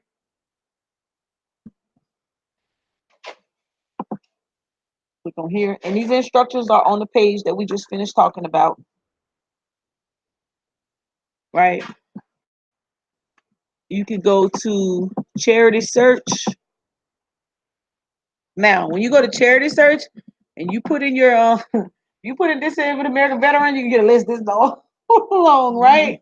So let me do it. Let me search my chapter. Let's see if it come up like that. It's a bit easier. So some people got their chapter. Yep. So some people have their chapter in there, right? And so it's easy for you to put your chapter name, the name of your chapter. You can pull it up quicker. When you put in this in American, you got to go through all those darn items and try to find yours, right? It just kind of takes forever. And then if you see unit next to it, you know that's the auxiliary, right? And then if it's just the chapter, it's just the chapter, okay? And as you can see, somebody did it a million times, right? And this is why I'm telling you, just come check the site first before you go creating a whole nother account and saying this is an initial and they add you to it, right? Check it and just update it. And what I'm saying is that if I click on my chapter, this, you see this right here, this little public ID number, that's what you're looking for. When they send the letter out in the mail, that number is on there. It may also have like a finance ID or something. It may say public ID and charity ID or whatnot, but they send a letter every year. Either it's gonna come out on email. That means, so as you can see, like on mine in my chapter, Heather is on there, right? So, and but Heather's smart. She put the department address. So guess where the letter gonna go? The department. It's not gonna be specific and go to her home address or somebody else's home address. You don't have to worry about that. If you use the department or you use, maybe y'all have a building. If you don't have a building, then of course you're forced to use the commander's address or the adjutant's address or the treasurer's address, right? But since we're all here locally in Columbia, we just use the department address. And boom, it comes here. The adjutant opens it up. She sees it's chapter 4. She gives it to the chapter 4 commander, treasurer, something like that, right? And so it says synchronized, okay? And boom. And because it shows up, it ain't suspended and all that extra stuff, so we good to go, right? And it tells you it's exempt. This organization is not required to file an annual financial report with the state. Now, if I was to pull up my nonprofit organization, you will see that we are required. That means I have to take it a step further, and I have to pay the $51.85 per year, and I have to upload my 990 in the system. Otherwise, I'm gonna get a nastygram. Okay, you'll get a nastygram if you don't take anything else. Just report it back, and that's by filling out these forms. All right, and then and one last website I want to show you, and it'll be time for you to eat. This is the DAV.gov website, right?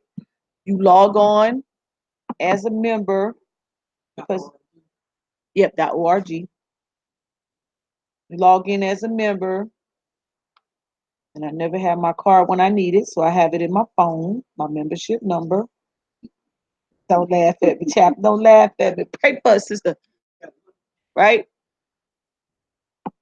So I'm gonna do member login. Oh, I'm already logged in. But anyway, when you would log in, it would ask you for your member ID number, and you put your membership number in there, and it would allow you to go in. And when you go into it, you click quick links, right? There's a whole bunch of cool stuff here. And on quick links, if you stroll down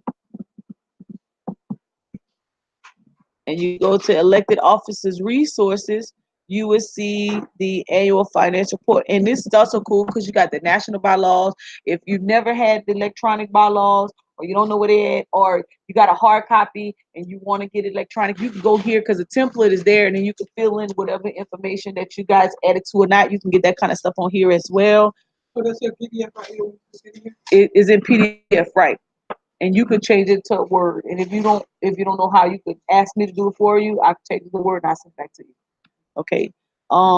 Where's it at? Annual finance report. Scroll down. So Nationals hook you up. It's a whole bunch of stuff on here, right? So here's the annual finance report. You click on it. It's gonna pop up in PDF. It's the same information I just gave you. It's also gonna give you that PDF fillable finance report, right? They also have the finance report cheat sheet on here. They give you, if you never did a finance report or they didn't give you a sample, nobody ever gave it to you, you lose what I have. You forgot my email address. Here's an example here on how to fill out a report. Remember I was talking about earlier, at a minimum, some of this stuff that you may have, some of this stuff, check out theirs and add in yours, right? And then also on this link, if you stroll a little further down, webinars. You may have gotten an email. It says July 19th, there's a webinar for nationals. When they done with that webinar for 19, see how they have 17, 18, everybody goes live. Everybody put everything on the deal. They will have 2019's webinar on there. So if you don't get that one, if you don't get to make it on July 19th, you'll be able to do it you'll be able to come here and see that same webinar, right? And as you can see, there is a finance one that you could, right here. There's a finance one and it's old, so don't copy the data from there. You have to copy from the link where I just showed you earlier, right? And boom. And that's National's website, and how you can get the resources of everything you have in the packet here is on there, with the exception of the spreadsheet. Any questions? So who's responsible for doing the 990 and the Treasurer, treasurer right? or the commander? Yeah, you should do. Yeah, either one. You can do it together. Yeah, right. I just wanna make sure, Okay, For and the Secretary of State Public Charities, I can go on and do that now. Or do I have to wait? yeah, you got it, because you got to do your annual finance report. Um, Yeah, once I do and it's that, due, and they might kick it back, because remember, it's due 4.5 months after, for November 15th. You gotta wait till after the when you do your finance report. You sometimes they may kick it back, sometimes they may not. Just do your annual finance report first, Yeah. then do that. Okay. Because they have to look at it. And make sure thing is what is federal. Right. But they're gonna go looking it up. Right. That's true. All right. So there's no more questions at this time. It is time for lunch. We have some high-speed lunch in the back. Miss Joyce and the high-speed commander made sure that you could eat today, because Monica was only gonna give you water. And you be back here at 12:30, and we be rocking and rolling again. Okay. Thank y'all. We'll see. All right. Sorry, we can't be. No, 12:30. Hey, look, 1 o'clock. 12:30. we have our 990. Now do you want me to wait and submit it with my annual report? What's your annual report? With my annual Yes, report? ma'am. All right, let me check on my people on YouTube. All right, we're getting ready to break for lunch, you all, and we'll be back at 12:30 ish. 12:30 ish. So the YouTube is gonna go on mute.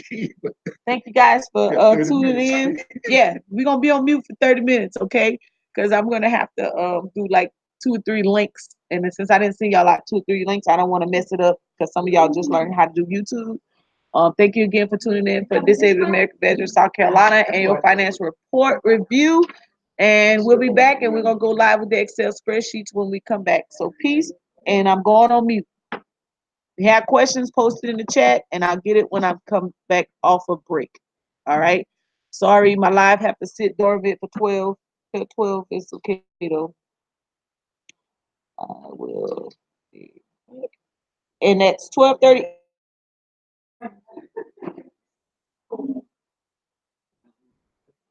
No. I'm going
July, you catch it 1 July. All right, so we're back in session.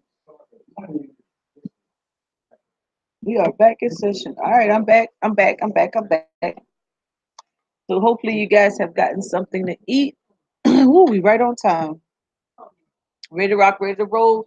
And this should probably take about 30 minutes to an hour. Maybe you'll be done by 1:30. You're out of here. Okay, and then if you need us to come down, we'll come down. I know you'll be rocking and rolling. Good to go. Bring your annual reports. We'll look at them. Need additional help, we'll be there to help you. So I'm gonna go ahead and get started. I'm gonna start with the website.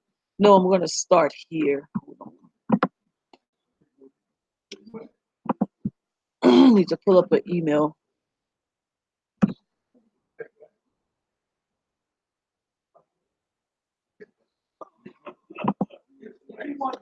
I'm gonna start with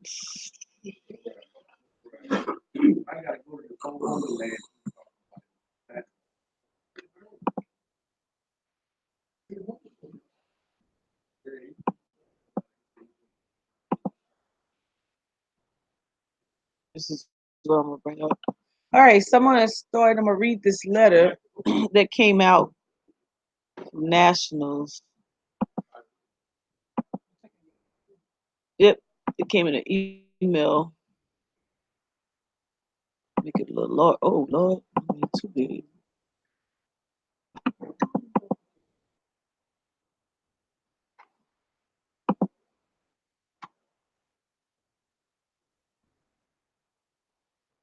All right, so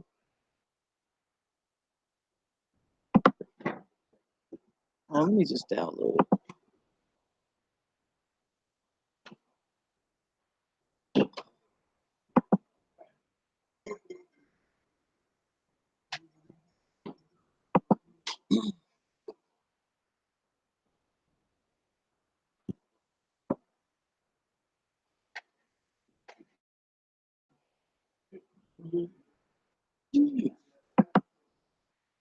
All right, yep. So I'm gonna start with this letter first.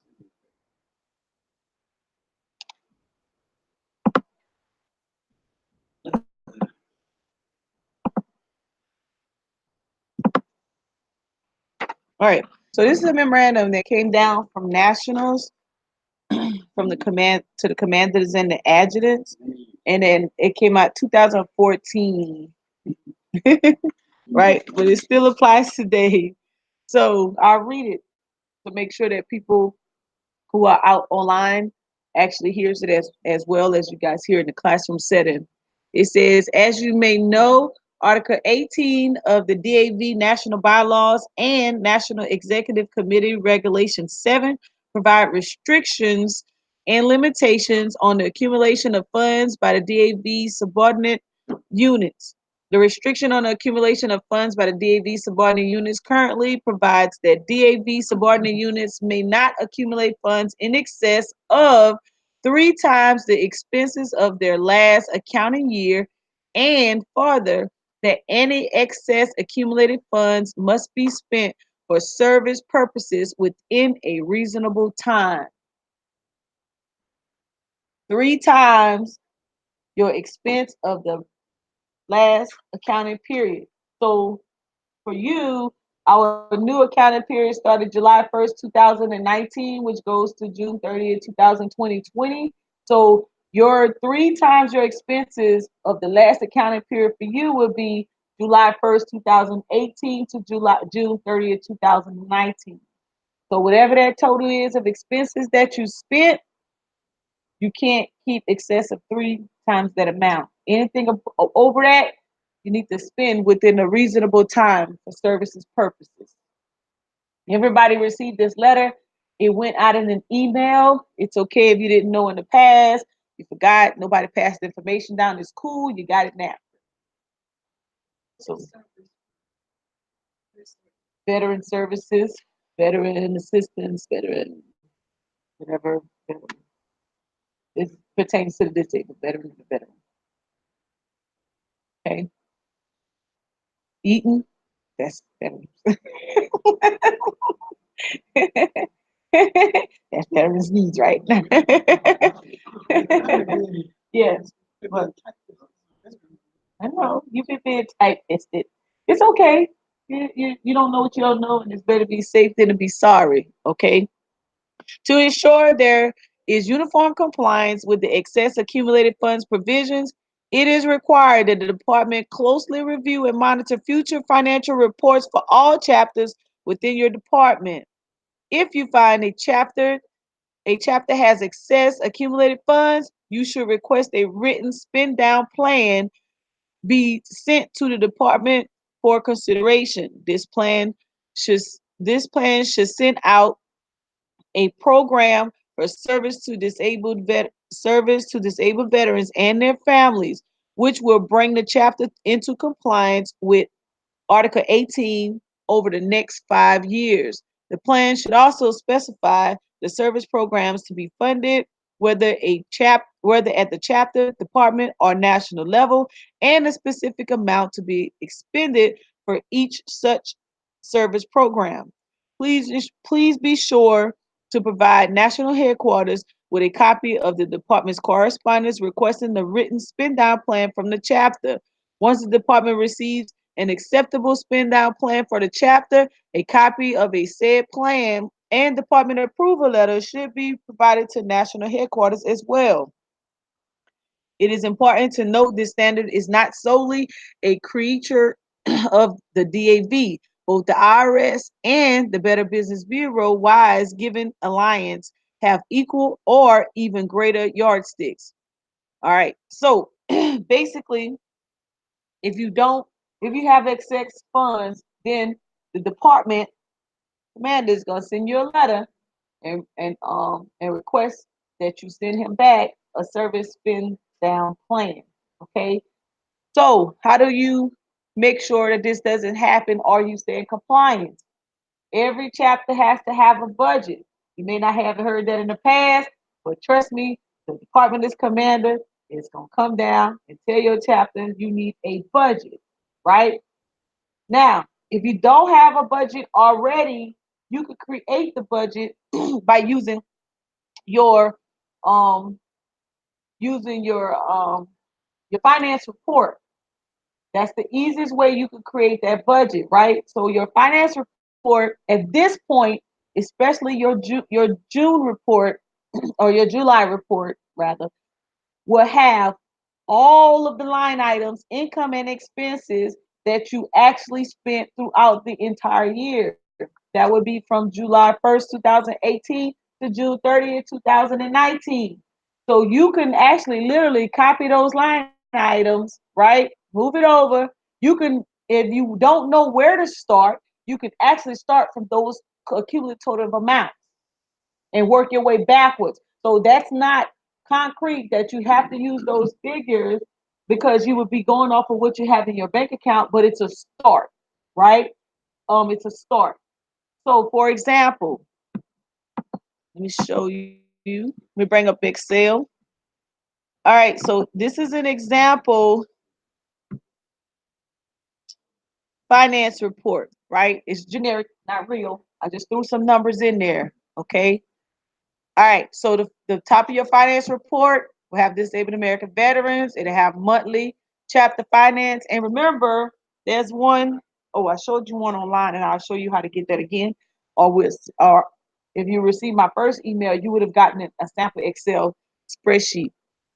If you're using Word, it's not wrong. I'm just going to show you how easy you can make this work in Excel as opposed to going to Word and having to retype and do all the extra, right? You can actually put an Excel cell in this. It will print out a nice, beautiful Word document the same way. I mean, 8.5 by 11 sheet the same way. Okay, so here's what I mean. I'm gonna talk budget first, and I'm gonna backdoor it to the Excel spreadsheet. All right. So you could take these line items: dues, forgive me not, go to corral, fundraisers, individual donations, picnic, dividends, adjustments. Right. That would be all your income on your budget worksheet. And I'm gonna just do it just for classroom purposes. I'll copy it,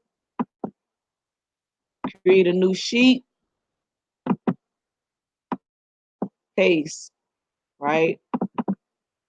and I'm just gonna name it income, but just for the sake of argument,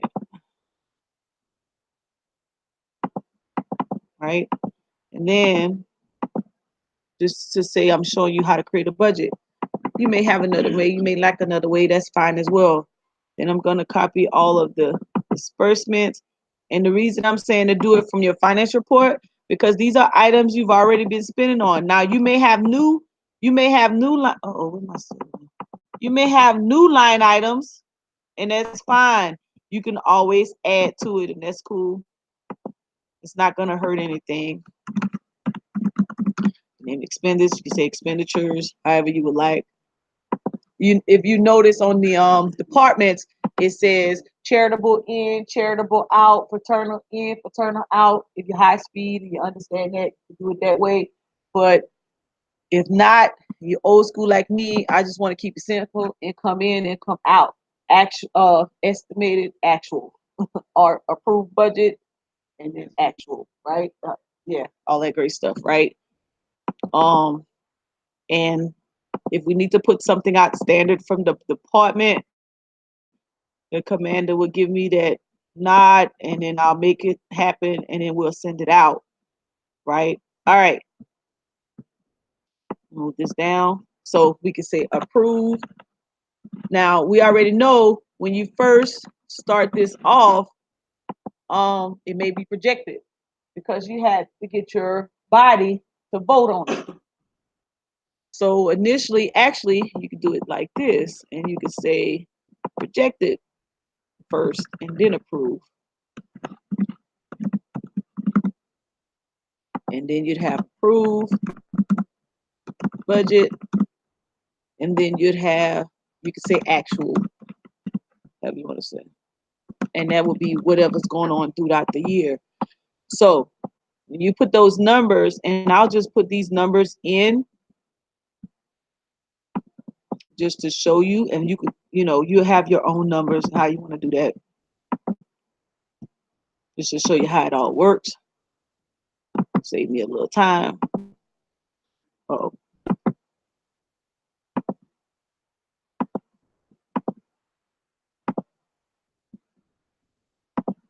And this is my little sample sheet, so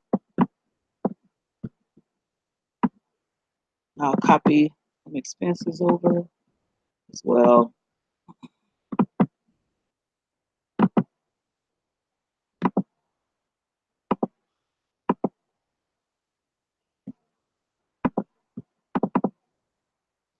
So you all can see it. It's all money.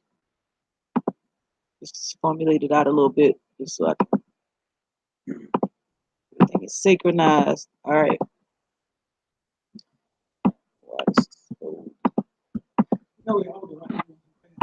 No, I'm just copying that part. I'm just copying that part. Yeah, I'm gonna break it down. Don't worry.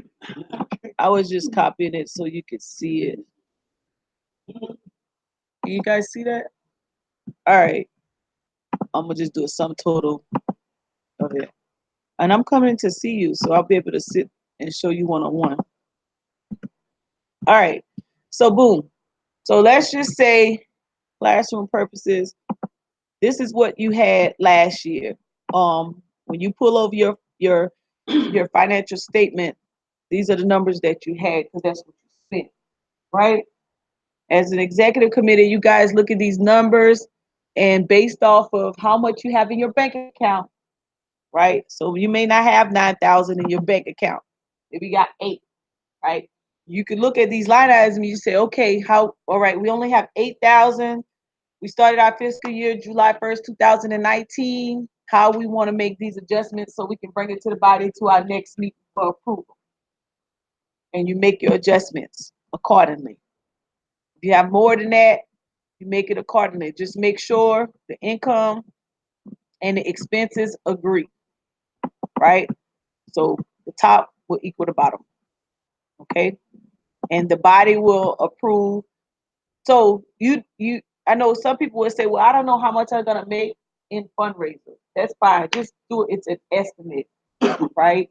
It's just to say that you have a goal that you want to reach. So if you want to raise $2,000 in your Golden Corral fund, right? You make sure you may raise $2,000 instead of just going out there blind and the goal. I'll just take what I get. And if you make more than 2,000, that's great. But if you make less and you know you need them two, you need last year you made 2,000 in your Golden Corral and you were able to serve this many veterans, you want to do just a little bit better, right? So you want to aim for the 2+ more because you want to help veterans, right? That's the purpose of creating budgets. That's the purpose of creating goals. It gives you look forward to. It gives your chapter something to look forward to.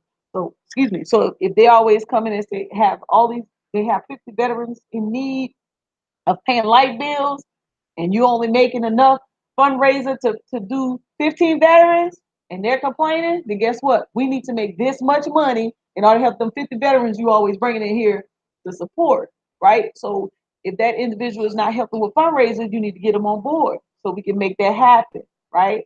So by budgets are important. Same thing with spending, right? We go into conventions. We got nationals coming up. You just finished the state convention. You're gonna have ninth NEC coming up in January, right? Those are important. If you have chapter members who are going, you know, they've been getting reimbursed through the years. So we went one point, we used to be able to, we used to some chapters do this where they were budget, let's say they budget $3,000 for national convention and only 3 people go. Well, they would divide that, and then the people, you know, those individuals, based on their expenses, it may be able to cover all the expenses, hotel and mileage and all that good stuff, and it may not, right?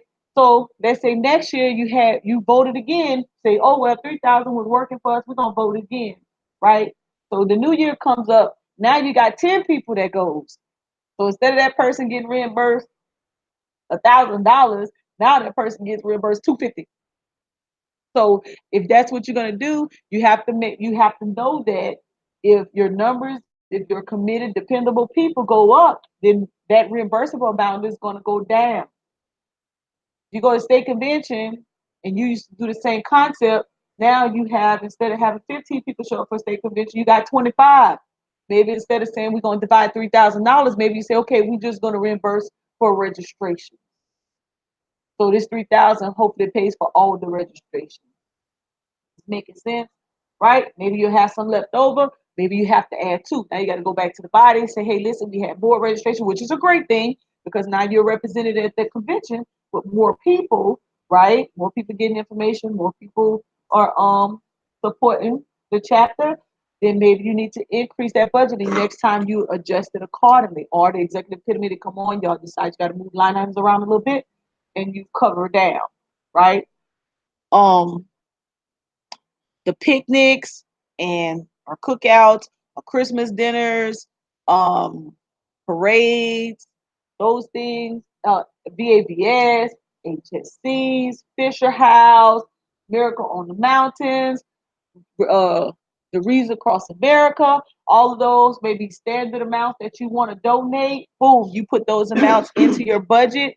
You know you're gonna donate 250, 2,100, whatever. You put those in there, and you guys will vote accordingly. But your budget. So let's say we're gonna use this as a budget. So let's say you go to the body, and they say, okay, we want to keep the top. We're gonna keep our income rolling because that's subject to change. Your membership due money that you get in is based off whether or not how much members you have. So we understand that, right? So the part that we have to worry about a lot of times if it is our expenses, right? Maybe you don't need no bank checks. That may stay zero because you probably have a pile of checks, or like you all's chapter, y'all purchase y'all's. So you budget in, okay, I probably use about 10 checks a month. That's gonna cost me $40 or maybe less because you get 4 in the rack, right? Something like that, or whatnot. Then you say maybe you want to budget for the entire year. Let's say you budget $100 for checks. Maybe you spent that last year, maybe not, but you check how much you spent, right? Then you go to nationals. Okay, nationals. Last year we spent 3,500. We're gonna spend 3,500 this year. Or wow, we got one extra person that's deciding to go to nationals based on that number. We might need to bump that number. this year because last year we fell short and some people didn't get maybe they came too late, we didn't know they were there, and we didn't get to reimburse everybody. Or you stay within your budget, 3,500 it is, or you boost it up to 400, right? Charitable sick, you say, you know what, we've done good over the years. We've been able to support our veterans. We've been able to push out veteran assistance. We like our 7350. We're gonna keep that, right? You see where I'm going with this, and so on and so on and so on. Oh, what I want to ask is, what is a reasonable amount to think that you say? I'm not supposed to decide the capital, but what would be reasonable? You can't keep more than 3 times your expenses of last year. So if your expenses of last year was 9,000, then you can't keep more than 18,000. Everything else, you got to come up with a service plan for how you're gonna spend that money in a reasonable time. So if you got more than your 3 times more than your expenses, you got to come up with a plan. And if it comes here, we see you have more, then the commander's gonna send you back when you send your financial reports in. And we see you have more, you're gonna get a nice letter come back to you says we need your service spending plan to spend this money within a reasonable time.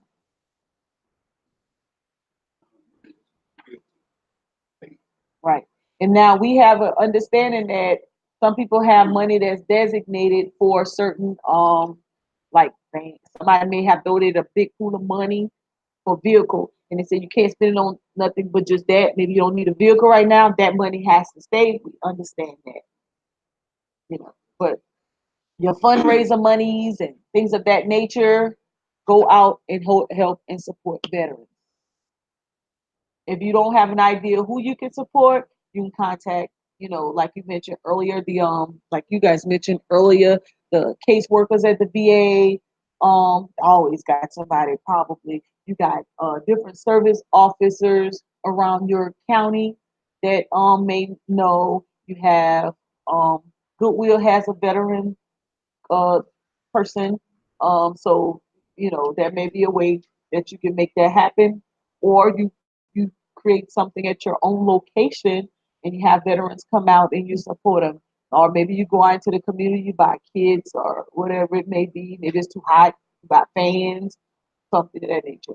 I'm not sure if it was requirement, that we give another service No, can't donate to another service organization. Nope. And I don't believe you can donate to another 501c3. We could donate to Goodwill. No, we don't want to donate to them. You want to find out if they have veterans that they support, right? And widows. And family members. All three, all the. Okay. Because I get out of widows.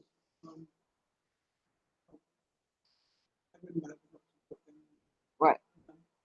Like we did with the hurricane. Right. All right. All right. So now we got that down. Now, so when you get your vouchers, when you get your vouchers in, your incomes are expenses and incomes, right? You actually go through your voucher on your Excel. You list the date, whether it's the date on the check or the date on the bank statement. Just stay consistent. So when your auditors go through, there's some consistency. Okay. This column, this voucher number, this is a synchronized list that you come up with. So really, it's your first transaction you put on the list, second, third, fourth, right? Be an audit of the bank statement. It could be an audit of how you write your checks. However you want to do it, just make sure it's synchronized.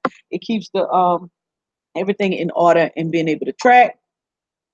The description is what you're paying for. Your description, I usually, if it's somebody I'm writing a check to, I write their name right there, right?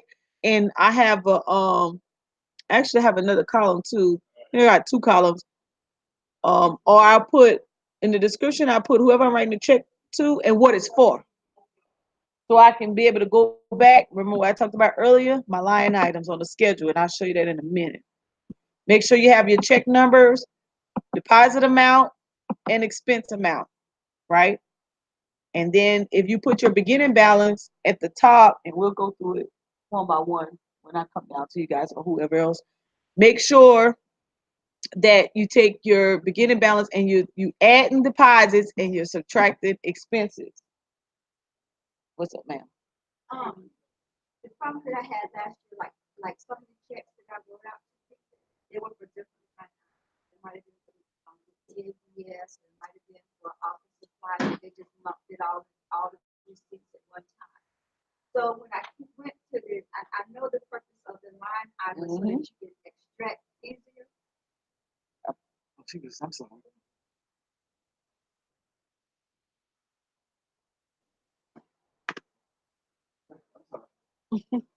Okay.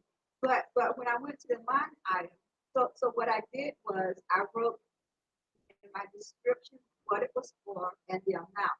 I had the total Right. amount of the expense. I put the amount, but then on the line item, I put all of those, and so it didn't help me when it came to. And that's the reason. And when I first started, that's how I would get the voucher. They would have all these little different things on one, and it drove me. And when I came out the first time doing financial report, it drove me absolutely crazy. So I'm gonna tell you, it's two ways you can do that, right? You can, if that happens, when you get here, you can so let's say for example, I got a check from chapter 1,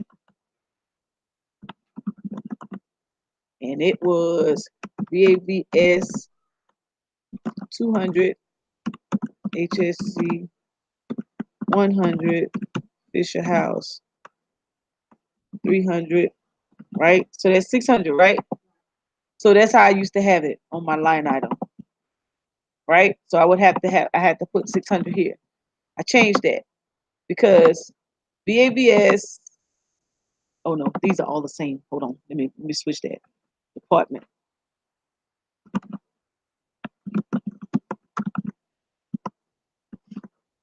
Like that, right? These are one is on 9 and one is probably on 21. So what I do, I take them out, I break that 600 down, and I do it just like that. So I'm gonna do the 200, 100, and 100, and oh, I changed them out, so I six number one, and I'm gonna break it down. I'm gonna say chapter 1, VAVS, chapter 1, right? You see where I'm going with that? Then I'm gonna do the HSC 100. Then I'm gonna say chapter 1, and yours may not be chapter 1. I'm speaking from a department perspective. Um, department. Let's see, 100, and that still should equal up. These three totals should still equal up to that amount. I break that check number. right, and I'm gonna list the check number 3 times. Same check. Same check. 1, 2, 3, 4. 1, 2, 3, 4. 1, 2, 3, 4. Now the voucher, same voucher, right? Maybe it's number 60. How I had thought about doing it with just 60. not putting anything over in the listening it 3 times. The first one. Right. And just don't put nothing following it and go to and just put the amounts. That's fine too, as long as you can account for it. But you need to put the voucher, because when your audit committee come through, they're gonna look to see, they're gonna go, because sometimes when you're auditing, you're not really thinking about, did I just, if the first one go with the next 5, you just want to go line, line, line, line, line, line, line, line, line, right? So that's why I repeat it. Okay. Yeah. But that would work, because you're Right. still gonna wind up with the Same, you should round up with the same amount. Nothing Right. should change. Okay. Yes. Now, so what I do, and people hate it, but I do it anyway, I make them break the voucher down. Do not give me a voucher for department travel and the convention. I want one voucher for the travel. I want one voucher for the convention. I want single, single, single, single, single, single. Don't give me something for materials and the light bill and a donation. Let me back up. A donation, a grant, like a whole bunch of income coming in. They come from different places and the different line items. I need all my line items to be different, because remember, I got the budget I got to break out, and I got the finance report I got to break out on the schedule. And so I don't want to have to go back through all that paperwork back way in June of last year, July last year, try to figure out where you did with this. And that's why you want to make sure is as detailed as possible and make it as easy readable as possible. So I break it up. And like for convention, I ran everybody crazy because I wanted one voucher per person. And then I went on vacation. I came back and they grouped them all together and they drove me crazy, right? But what happened? The reason I wanted that because if you lump my deposit, right? I got 50 checks came in. You lump them all together, and my deposit's gonna have it's enough. My deposit's gonna be that sum that total. Person comes back and say, "Hey, and this just happened. Y'all are supposed to reimburse me $30." So now, if they would have broke it out, I could have gone here and I could have easily found that voucher. Now I have to go through every one of them deposits because all it says is deposit, the convention, and the total deposit. And I have to go through all that paperwork and try to find out if somebody put a note that we got to reimburse them. When if I had it individually, I could just go here and say, "Oh, okay, let me pull that voucher. There's a note. Yep, I owe you $30." I know it's a lot of work. Not a lot of work for me because I understand audits because I was an auditor, right? I like simple, give me as much detail as possible, and I don't have to come back and look for you. And so that's why I said break it out. But I can do it the way that you. Yes. You're saying. You could do it your way too. I was just saying why adding it 3 times makes it easy. Okay. All right. Now let me show you. Okay, so your voucher list is just going to be a list of transactions, incomes, and expenses. Just going to be a list. This input sheet that I have, you may not have. I have it by my finance report. You got it too, right? Right. I'll send it to you. Right. And the reason is, so every month, let me show you what happens. I'm gonna show you something. I'm gonna take these numbers out. I'm gonna do them individually because I want to show you something by month. When I put the expenses in per month, it gives me a new report. I'm gonna show you, and you don't have to keep typing the report. Uh-oh, I messed up.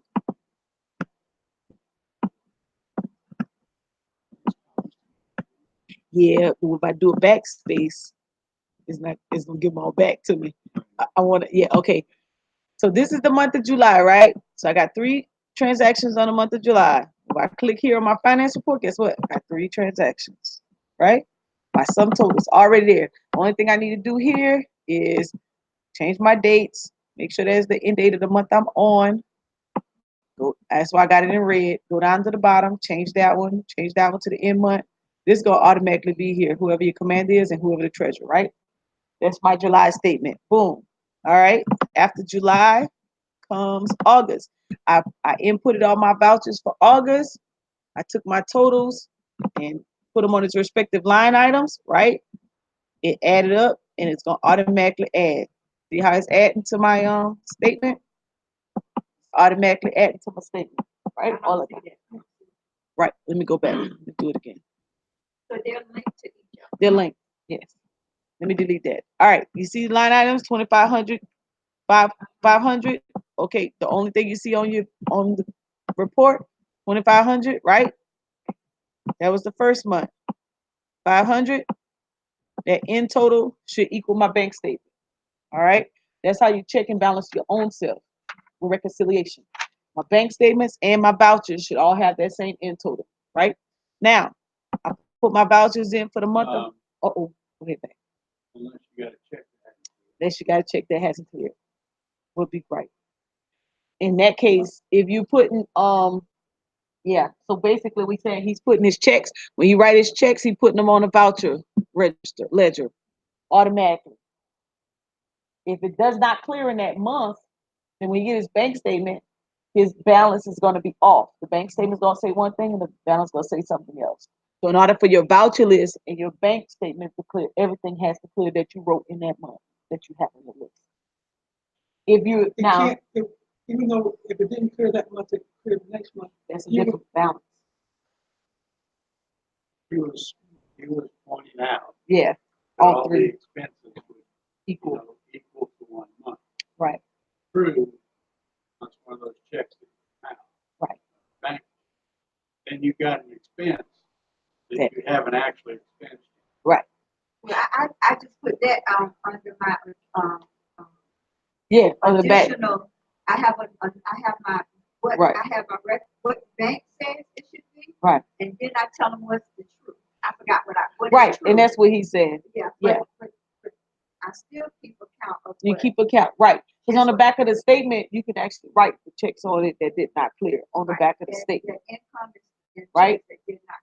right? Now, if you're not high speed, like my high speed accountants over here, and you wait until the end of the month to do all of this, then all your numbers is go clear, right? Because you're not even putting your checks in that's not clear. You're just doing it based on the bank statement because you're afraid you're not gonna keep up with it and all that great stuff. And a lot of treasurers doing it because they don't really understand accounting and how it works, or they just like, you know what, I'm not doing it, I'm just gonna do it all at one time or whatnot. But you gotta keep up with what's not clear because it's gonna mess your books up, right? So you should do it. So don't write checks in at the end of the month. All right. Well, yes, the easiest way. Yeah, last of the week of the month, don't do it. Yes, yes. The 25th, after the 25th or the 20th, I would say don't write them. And then you won't have that problem. Everything will be good to go, right? Don't let- One way you can keep yourself out of trouble. Say, if you do one after the 25th of the month, you look him in the eye and say, "This has got to clear." Right, Clark? I'll Right. give an example. I went to Monique a few weeks ago to get a check. And she said exactly what you said. She wrote the check and looked at me. It's better clear because I got to close out by the end of the month. Yes, yes. And I told him about 3 times. I kept saying it, he said, all right, I got it. No, I gotta make sure you know. Go to the bank. Clear my check. Yes, right, You don't have to. right, right. So as I put, Okay. so when I add my So wait- August Okay, so information, where you at? Where you get your This- August figures? because remember how I said before, when you're doing your vouchers, here, right, you would have said what they were. So let's say you had some people, you help some veterans, assisted some veterans, right? So you'd have a line item that says that. So for me, my line item is just sick, charitable, and service. Anything I do sick, charitable, and service, I'm adding those numbers on that line item on my bank statement. Oh, so it's taking it from that line item. from No, your it's balance. not. I have to add that part of myself manually. And I'm putting those totals in manually on this sheet. But this spreadsheet, the input spreadsheet, is going automatically to my finance statement. Let me back up. Let me show you. That's And putting that's them in July, month by but month. I'm not seeing August. They're right here. finance statement. Yeah, no. This is not, I have to type that in. That's an accumulation. Yes, that's an accumulation. That's both July And August. So when you No, okay. The data input sheet Right is populating your. it's not populating, I'm adding it manually. your month. She's confused by the fact that you already had it in there. You're just adding it. Yeah, that's why. Okay. Where you manually put in for August the 1,000. I'm getting it from. You manually put it in where? Okay. So for the month, my voucher list. So I'm on my voucher sheet. So for the month, I wrote those checks out. Right. And you put it there. So I went and I looked to see, okay, how many people did I pay? I assist, how many service programs, all that. And I add that number together and I go to this sheet and I type it in. My data input, I type it in there. Okay, I did $500 worth. Type in 500. Yes. There. You Yes. didn't get it from somewhere No. else. Okay. In order to do that, I'd have to really teach you Excel. Okay. And because when you click Yeah. on it, it automatically populates. Oh yeah, I'm sorry. You're right. To make Yeah, it easy to show you. yeah, to make it so easy. that's what Yeah, I because it would take too much time if I did it individually. Okay, I got it. Yeah, I'm sorry. I forgot I And did then that. it's populated, and Yeah. I got that. Right. And we're gonna send you. All right. So now you see how that added in those new line items? Okay. And again, remember, I had already manually put it in, right? I just took it out just to show you, right? So here's all my September stuff, right? I had some more people I helped it up to $400 worth. I did some cookout stuff, right? I had some dividends on my bank statement. Because remember, they don't come through chapter. It's something that just automatically shows up in your account. So I created my income statement, my income voucher for it. I printed off my online to add that. So when I added my September numbers in, boom, see everything adding in. Numbers are changing. So it's automatically creating your finance report for you, right? So really, only thing what I'm saying is only thing you're inputting, you're putting all your vouchers, you're getting your totals per line item, you're putting them in your input sheet by month, right? And I'm just gonna go ahead and add them all back in, right? By month, and then that's in June. By everything in. So and then all your items are here, right? Now, so there's your finance statement. So I was just showing you an easy way to create your finance statements for the month. Vouchers that I have, Mhm. this is what I have in Right. my statement. Well, unless you have an outstanding check. If you never have an outstanding check, all of it will go in each category. Yes, by category. So your statements, of course, not going to have a category. The bank just puts the checks, the deposits, dividends, service charges, and that kind of thing. But that's okay. You'll hear it again. Because You'll see it again. Okay. All right. Now let's take it up further. Remember, we have our line items. We have our line items, right? That meant I had to manually go in and see, okay, forgive me not. Let's look at your report. If you have a hard copy in your book, go to the annual financial report, this one, this packet here, and then go to the annual finance report. It's in the back, 3 pages from the back.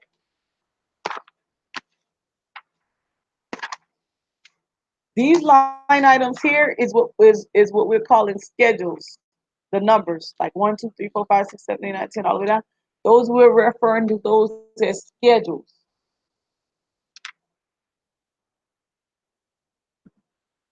Those are lines. That's what I'm schedules. The lines and schedules is the same thing. Okay. So the per capita, that's on line 1. So you put a 1. Forgive me not, line 2. So any money that come in for forgive me not, you should put 2. Now here I only have 1 line item, but you know you might have about 3, 4 line items because yours is gonna be by deposit. Because you made deposit, on Monday, Wednesday, Friday, whatever, right? So you're gonna have separate numbers. The dates that you put that income in the bank, right? So you're gonna have 2, maybe several different times on this worksheet, right? So that's why the line items. Golden Corral will go on line 9. So any of the fundraisers. So let's do this. If you go up a sheet, where it gets a little funny. All right. If you go up a sheet, you should see in the packet, you should see some examples, schedules. This is some example titles of schedules and where things go. So you will see schedule examples for line 9. It will tell you, listen, this is very important. If you've never done an annual finance report, let me switch this.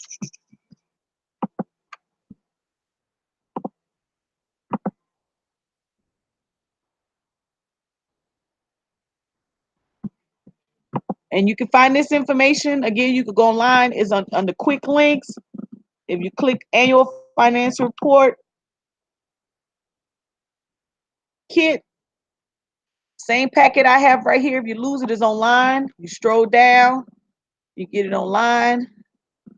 These are the line items by X. Okay, let me back up because that's where I want to be. All right. These scheduled line items, if you don't know where everything goes in the instructions, you can read through the instructions and it'll give you an understanding of what goes where, right? They got a little explanation. What goes there? Line 1 is pretty self-explanatory. The dues. Line 2, forgive me not, right? That's pretty self-explanatory. You guys go out, you raise money, you come back, put it in a bank, you give it a line 2, but forgive me not. If you're out there doing bingo, it goes on the line 3. If you got anything coming in from the thrift stores, that goes on line 4. Bar, lounge, if you're doing things of that nature, such as any video game money, tabs, lottery, things of that nature, right? Line 6, When you get those dividends and interest at the bank, that goes on line 6. Just don't go on other income or anywhere else. That's why now you know why the bank, my finance statement kind of matches the annual report. It makes it so much easier. I already have the end totals by the end of the year, and all I have to do is schedule them out. If it's on the schedule, and it says if you have a schedule on the annual financial report kit, these are the schedules that National wants back, right? So when I get to line 7, though, that's all funds that come from National, with the exception of the membership dues. Don't mix it up. Now the chapters, you might not be getting into that money, but at the department we do. So our line 1 and our line 7 will be different. And how do we know? They just put a deposit in your account. How do you know, Mo? Well, they also send you a letter, and they will tell you what that money was for that they sent you. Not you all, because you only get dues. So yours is self-explanatory. But at the state level, at the department level, we're getting dues, and sometimes we get other money too, nationals. And so that goes on line 7, and it'll tell you right here in the explanation what they're sending, some funding from. Columbia Trust Grant, some other departments sharing fundraiser money that go there, right? Moving right along, line 8, increase in your money market investment. So if your money market investment went up, that goes detailed in line 8. Okay, you don't have to give them line 8. Nationals don't want that one. That one has a schedule. Line 9, definitely National want that one. The donations, they want to know where you're getting your monies from. Now, you see how they have it all nice and scheduled out? Donations, then list out the total donations, and then list out where it came from, whether it's members, business donations, all that great stuff. Sum it up. Then you put that underneath it. If it's a fundraiser, you put the fundraiser cumulative total, and then you itemize it. What fundraisers? Okay. DAV membership dues, refunds, resales of items. Maybe you're selling some items like T-shirts, hats, things of that nature, keychains. They want you to list that out on the schedules. If you've already done a annual financial report and you have a schedule and yours been approved, you're good to go. Keep rocking and rolling. Keep doing what you're doing. If you're brand new, if you've never done it before, this will be your first time you're doing schedules. Please use this as a guide. Trust me, they will send it back. Don't get cute and try to create your own design. Do it exactly the way they tell you to do it. It's for a reason. They have to report as well. So 9 out of 10, they're following the compliance of some CPA or finance person who's in charge of their finances, okay? All right, so you have a reference where to go back to look for this information. Let me bring up the schedules. I love Nationals because they don't leave no table unturned, and they explain everything. Let's say you're doing postage. There's a line item for that, where that expense goes, right? If you have some inventory, right? There's a schedule for that. Some assets, some land, a building, things of that nature. You have a line item for that. So when you see these schedules, make sure you schedule it out. Do not try to force all your schedules, on one page. Don't try to force it all on one page and it's all jumbled up, can't read it, right? It's okay to space things out, and it's okay to use more than one page, okay? We approve that message. When you get to your line 14, you're dealing with your VA locations. You see how they have it separated out? Donation. Okay, so like we just did some car seats, something else to the VA, right? We did it to more than one VA. So we did Charleston, Ralph Johnson, and we did William Jennings Dorn, right? So we would put donations to VA Medical Center, and we would list out those VA Medical Centers and how much, what we did, right? See how that's listed out? VAVS, same thing, right? How it's listed out. Department, if you're paying rent to the department, postage, remember I talked about that? NSO donations, you see how they have the titles above it and they list it out? That's how they want that schedule 14, line 14 schedule. That's how they want it listed out. So you have a high-speed example online, and you have it in your hard copy here. Keep going. Full turn, please. That's 14. All right, let me stroll up. All right, and then they give you a checklist. Before you send your annual financial report, review the checklist. Make sure you have everything there. Don't assume. Go through it, check it out. If you're using your carbon copy, remember, no scratch outs, no line throughs, no initial. Make sure everything is annotated accurately, right?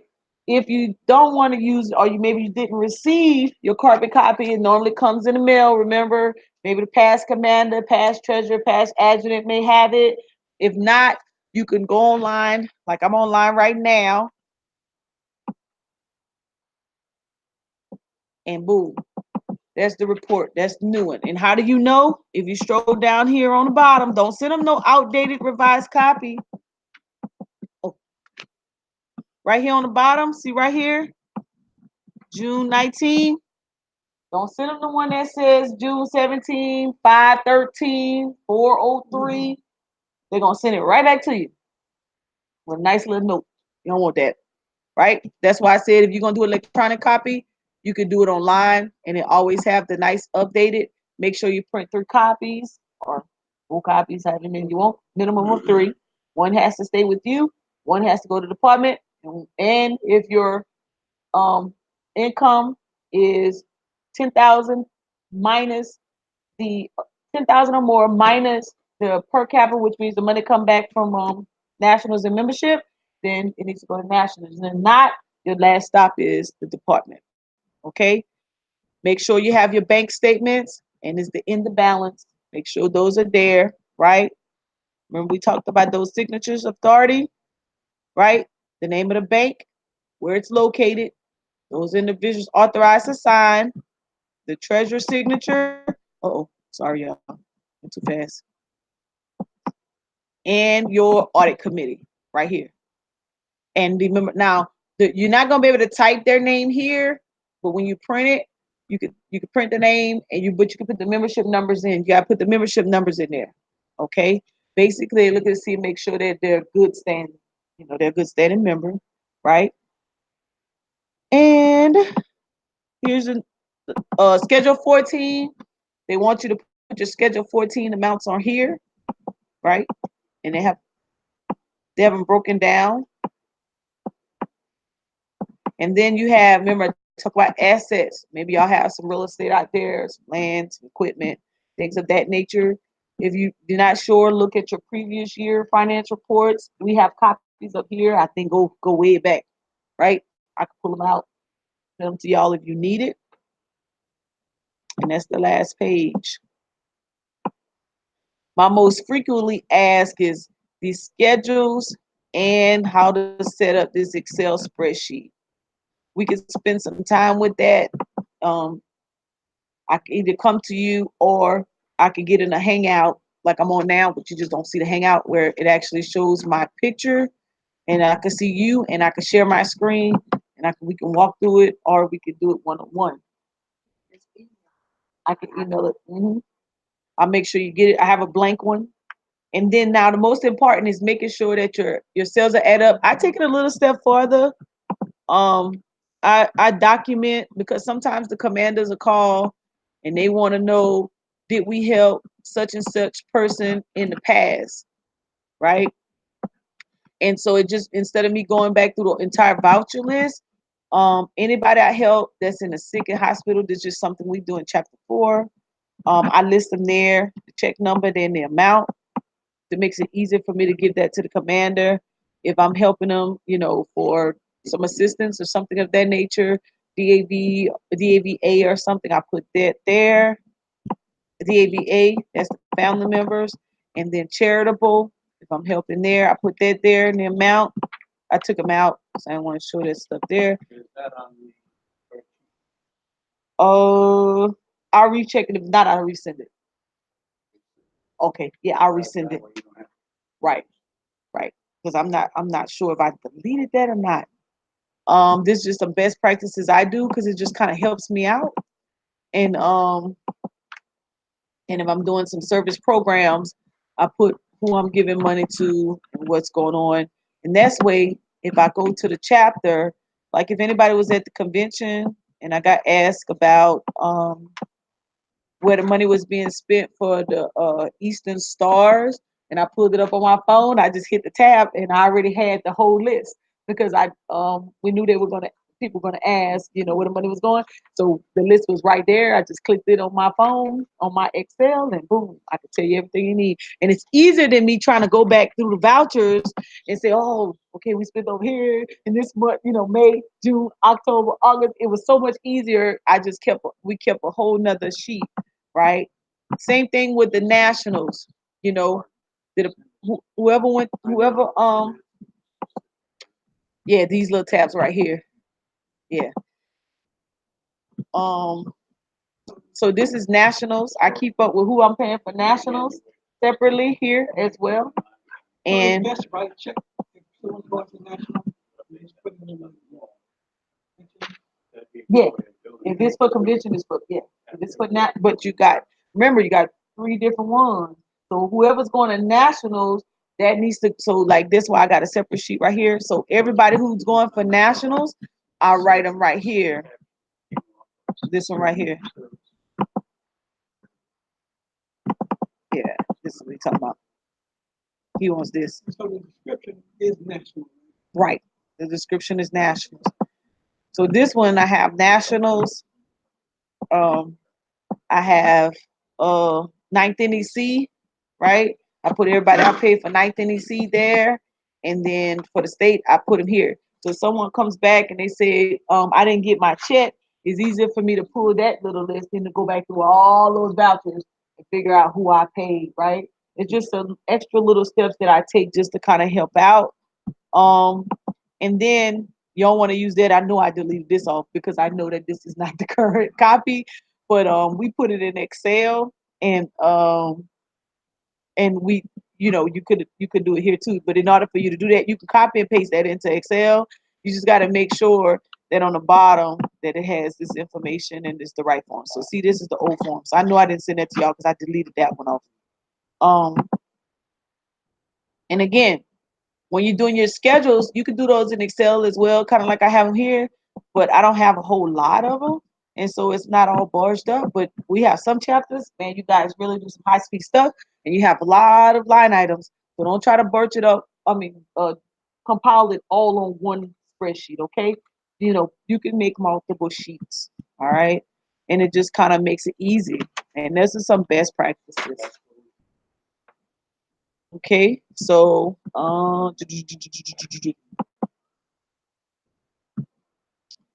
let me go here.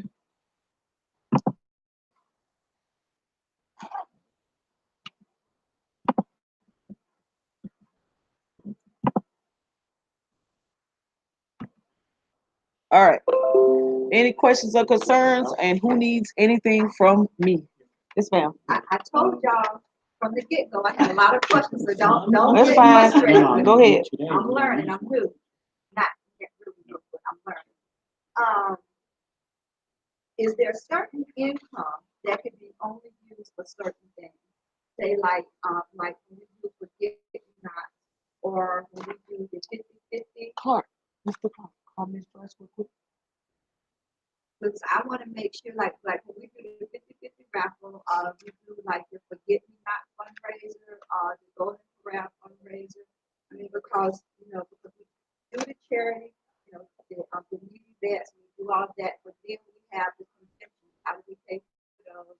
We have the monthly meals that we do for us, and then we have the picnic.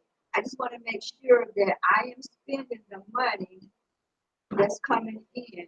If it's only supposed to be for certain things, do I need to keep? I mean, of course, I'm gonna keep track of what's coming in and how it came in. I need to keep track of making sure that money is being spent only for those items. Can you help me with this question, Miss Joyce? Okay. So, because this is a question I get asked sometimes a lot, but her question is that is there Is there anything out there that says that certain money can only be spent on certain line items? So if you do the Forgive Me Not fundraiser, can that Forgive Me Not fundraiser income get spent on anything that the chapter wants, or should it only be spent? That's the kind of question she's asking.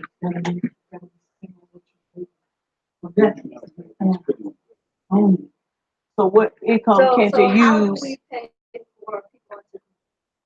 Because the fundraisers, and you have money coming into the chapter. So the Forgive Me Not and the Golden Corral, those two fundraisers have to get spent on definitely better. Yeah. But if you did an extra fundraiser like a T-shirt, or maybe you went out to Walmart, or Right. maybe you sold some cups, that can get spent. Donations, individual donations come in, you can spend that. Okay, so Right. what is Forgive Me Not? Isn't that not when you go to Walmart? I don't know.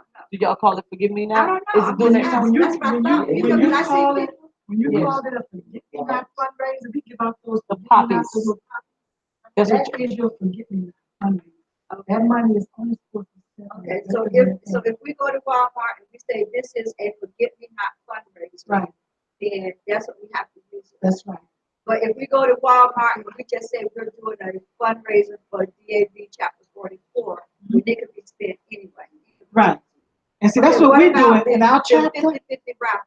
Yeah, you can use in Yeah. our chapter the money that we raise, the 50-50 raffles and the additional fundraisers that we do for the chapter. We use that money as convention money. You also have money coming in for membership, and as the commander, right? He can use those funds if he so Membership. desires, and the Blue Caps agree on it. You can use some of those funds for conventions, but you can't spend more money on conventions and things for your chapter than you do giving out to veterans. You have to give out more money to the veterans than you do on yourself. That's the whole purpose. That's what our whole purpose. Right. I don't think that we are spending more Okay. on, because we don't have a whole lot of veterans coming asking. Now, we do a lot with the VA, the VABS, the VANS program, giving to the state, the chaplains fund. I think, we give to, the volunteers for the VA. We give to that kind of stuff, but I don't think that it's more Okay. than what we spend with our Right. monthly meal. Is the monthly meal, what is Yeah. that? Chapter? Mm-hmm. Yeah. And what we're spending for, Right. I And mean, we have a small budget anyway. Right. I mean, we don't. right. That makes money. Got raise some money. Any other questions? Right. Remember, we have I'm getting ready. I'm gonna give you guys an evaluation sheet. Please fill it out. Critique is only gonna make it better for the next training. Go over those, and then I'll take all recommendations and suggestions into consideration. Flip it to 25th. We'll make that better. And don't forget on the 19th of July that there's a webinar from Nationals. You have to click the link in order to see the webinar, right? So that you won't have to go to the location. You can do it from your phone or the comfort of your own home or your office, wherever you so choose to. If you need any items from me, just reach out to one of us and I'll make sure you get it. If you need me to come down, I need a date so that we can coordinate. If you've already been doing great things, and your chapter's been doing great things, and your treasurer passed on some great information to share with you, and your annual financial reports are ready to send up, you can go ahead and do so. You can send it here first, and then we send it up, or you can send it to National and us. And only thing I need, if you don't have any more questions for me, is okay. I want make sure you fill these out. And then give it to me before you leave, please. And before you leave, do me one last thing. I should have did this in the very beginning. I introduced myself. I introduced the line officers who are here for the department. Just stand up, introduce yourself, and then if you're done with this, you may depart the building. So let's start right here. My name is Commander Cleveland White, Chapter 21 Mullins, and this has been very informative. And any other training that you have, please send it online so that we will be able to attend, because we want to help as many veterans in our community as possible. And the more we know, the better off we are. I'm sure that. Thank you. Oh, God. Yeah, you can do it. Speak loud. My name is Clarence Brown. I'm the state chaplain here today because I was selected to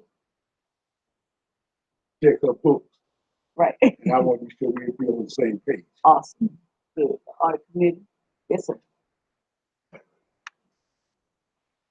My name is Arthur Scott, Chapter 21. I'm the treasurer, and I learned some information that helped me do a better job. Awesome. High five. I'm trying to get a job. What am I going to say? Welcome to the club of treasury world. Yes, sir.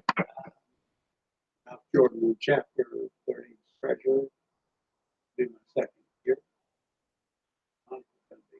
Woo woo. Jaime Yetis, chapter commander, chapter 30, Northeast. We gotta keep learning more and more of what he's supposed to be doing. Keep me check. I appreciate High five. Yes, ma'am. Hi, I'm Victoria Brown Moffitt. I am the treasurer for chapter 44 and the one that was asking all the questions. This was a great class, and I'm so glad to be able to attend. High five. Yes, sir. Back. Hi, I'm Robert Clark, Robert L. Clark. I am the department convention chairman. And I'm just trying to absorb as much information I can. Anytime that there's a class, you'll see me show up somewhere. High five. Yes, sir. James Carter, chapter 30, adjutant. I'm here. Hey, high five. Chapter 30 is all over it. So let's spread this joy and this motivation across the department. Yes. Oh, yeah. Let me see. And I'm on the phone. Then the chat. I know department commander for chapter 1 was in there. Department adjutant. I mean the state chapter adjutant for chapter 1 was in there. Department commander was in there. Let me see who else might be in there. And fill out the evaluation forms.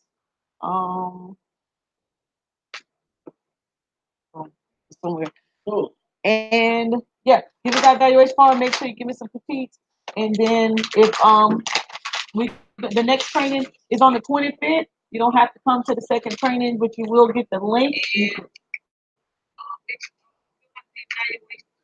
You can get the link. So if you want, sometimes when people do training, they say something they didn't say in the first one. So if you want to tune in, you can. You'll get the link. Commanders will get the links from the adjutant, Mr. Fisher, and treasurers will get the link from myself. If we have any other great news that comes down from nationals, I'll make sure that we facilitate it as well. Greatly appreciate you guys. You've been great. Everything done in a timely manner, and let's ready to rock and roll. Woo! Thank I'll you. send you an email. It's been a pleasure. That link from the Okay, monthly spreadsheet over to okay, that works. I sent it to you. the we use a monthly spreadsheet, and put it all in there. Okay, that works. All right, thanks. That's fine. You don't need no name. Before you going back to work, I am going to spare. Oh, you need to see me? I guess I'll call you. Okay, I got a couple of questions. that works. All right. I had a couple of questions Yes, ma'am. just to make sure that I'm putting on the right schedule. Okay.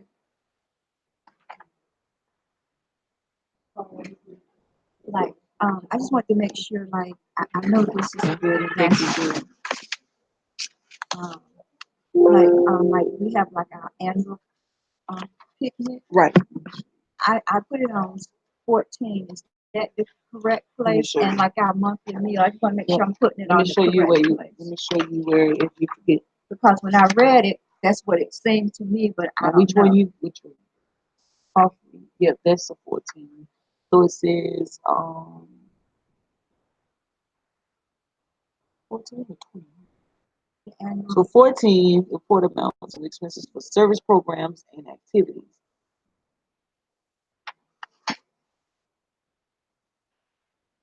All right, so These are the type of service programs and activities.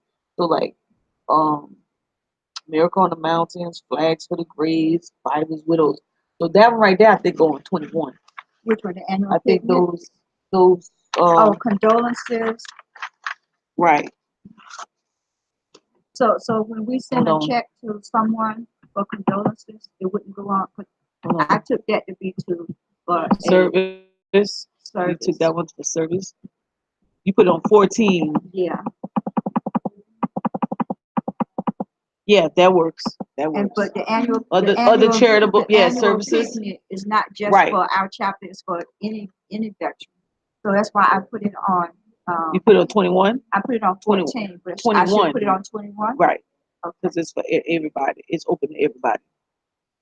The Christmas dinners, those things, 21. Yep. Yeah. And that one okay, goes what 21. about our monthly meal? That's for the chapters. I put it on 19. Should it be on 21?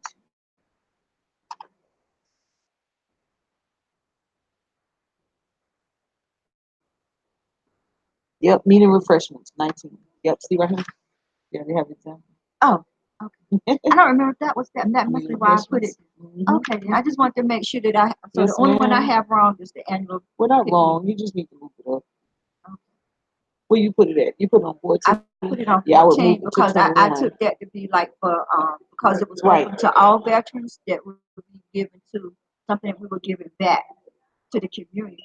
That's why I put it on Which would 14. should be this one, probably. Yeah, I would move it here. Okay. Yeah, so this DABS cup, the other, yeah, that would be 14 because those are service types. And you could, you could swing that night. That could be swung, but I would put the picnic up there. Let me see where I put mine. Hold on.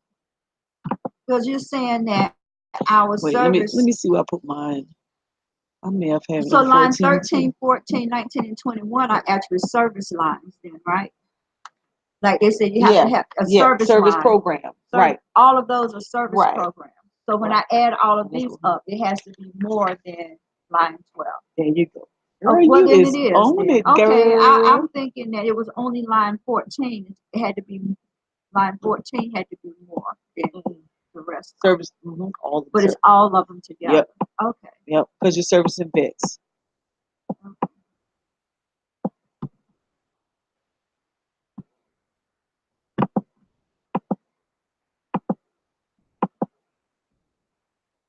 Yeah, 21. Okay. I'll move it. Well, it has to stay where it's at right now. But I I'll gotta move go it do to mine. 21. Thank you. So I need to start making Let me sure close this that out. that the voting parameters All right. Hold on. Let me all close of this out. that is All being right. Thank you. used. Let me close this out. Thank you guys for tuning in. Our next training is with Nationals, and that is on July the 19th. You should have received an email, and you just click the link to review. And then our next Department of South Carolina annual financial report training is on July the 25th. Same time, department location, 511 Ballard Street in West Columbia, South Carolina, and online on the YouTube channel. I will send you guys out the link. I appreciate you for tuning in. If you have any questions or concern, or you need any documents from me, make sure you email treasurer at davdeptsc.com, or you can hit me up at tricityv@gmail.com. I appreciate you guys tuning in again. Thank you for your time, and I'll see you on the next live.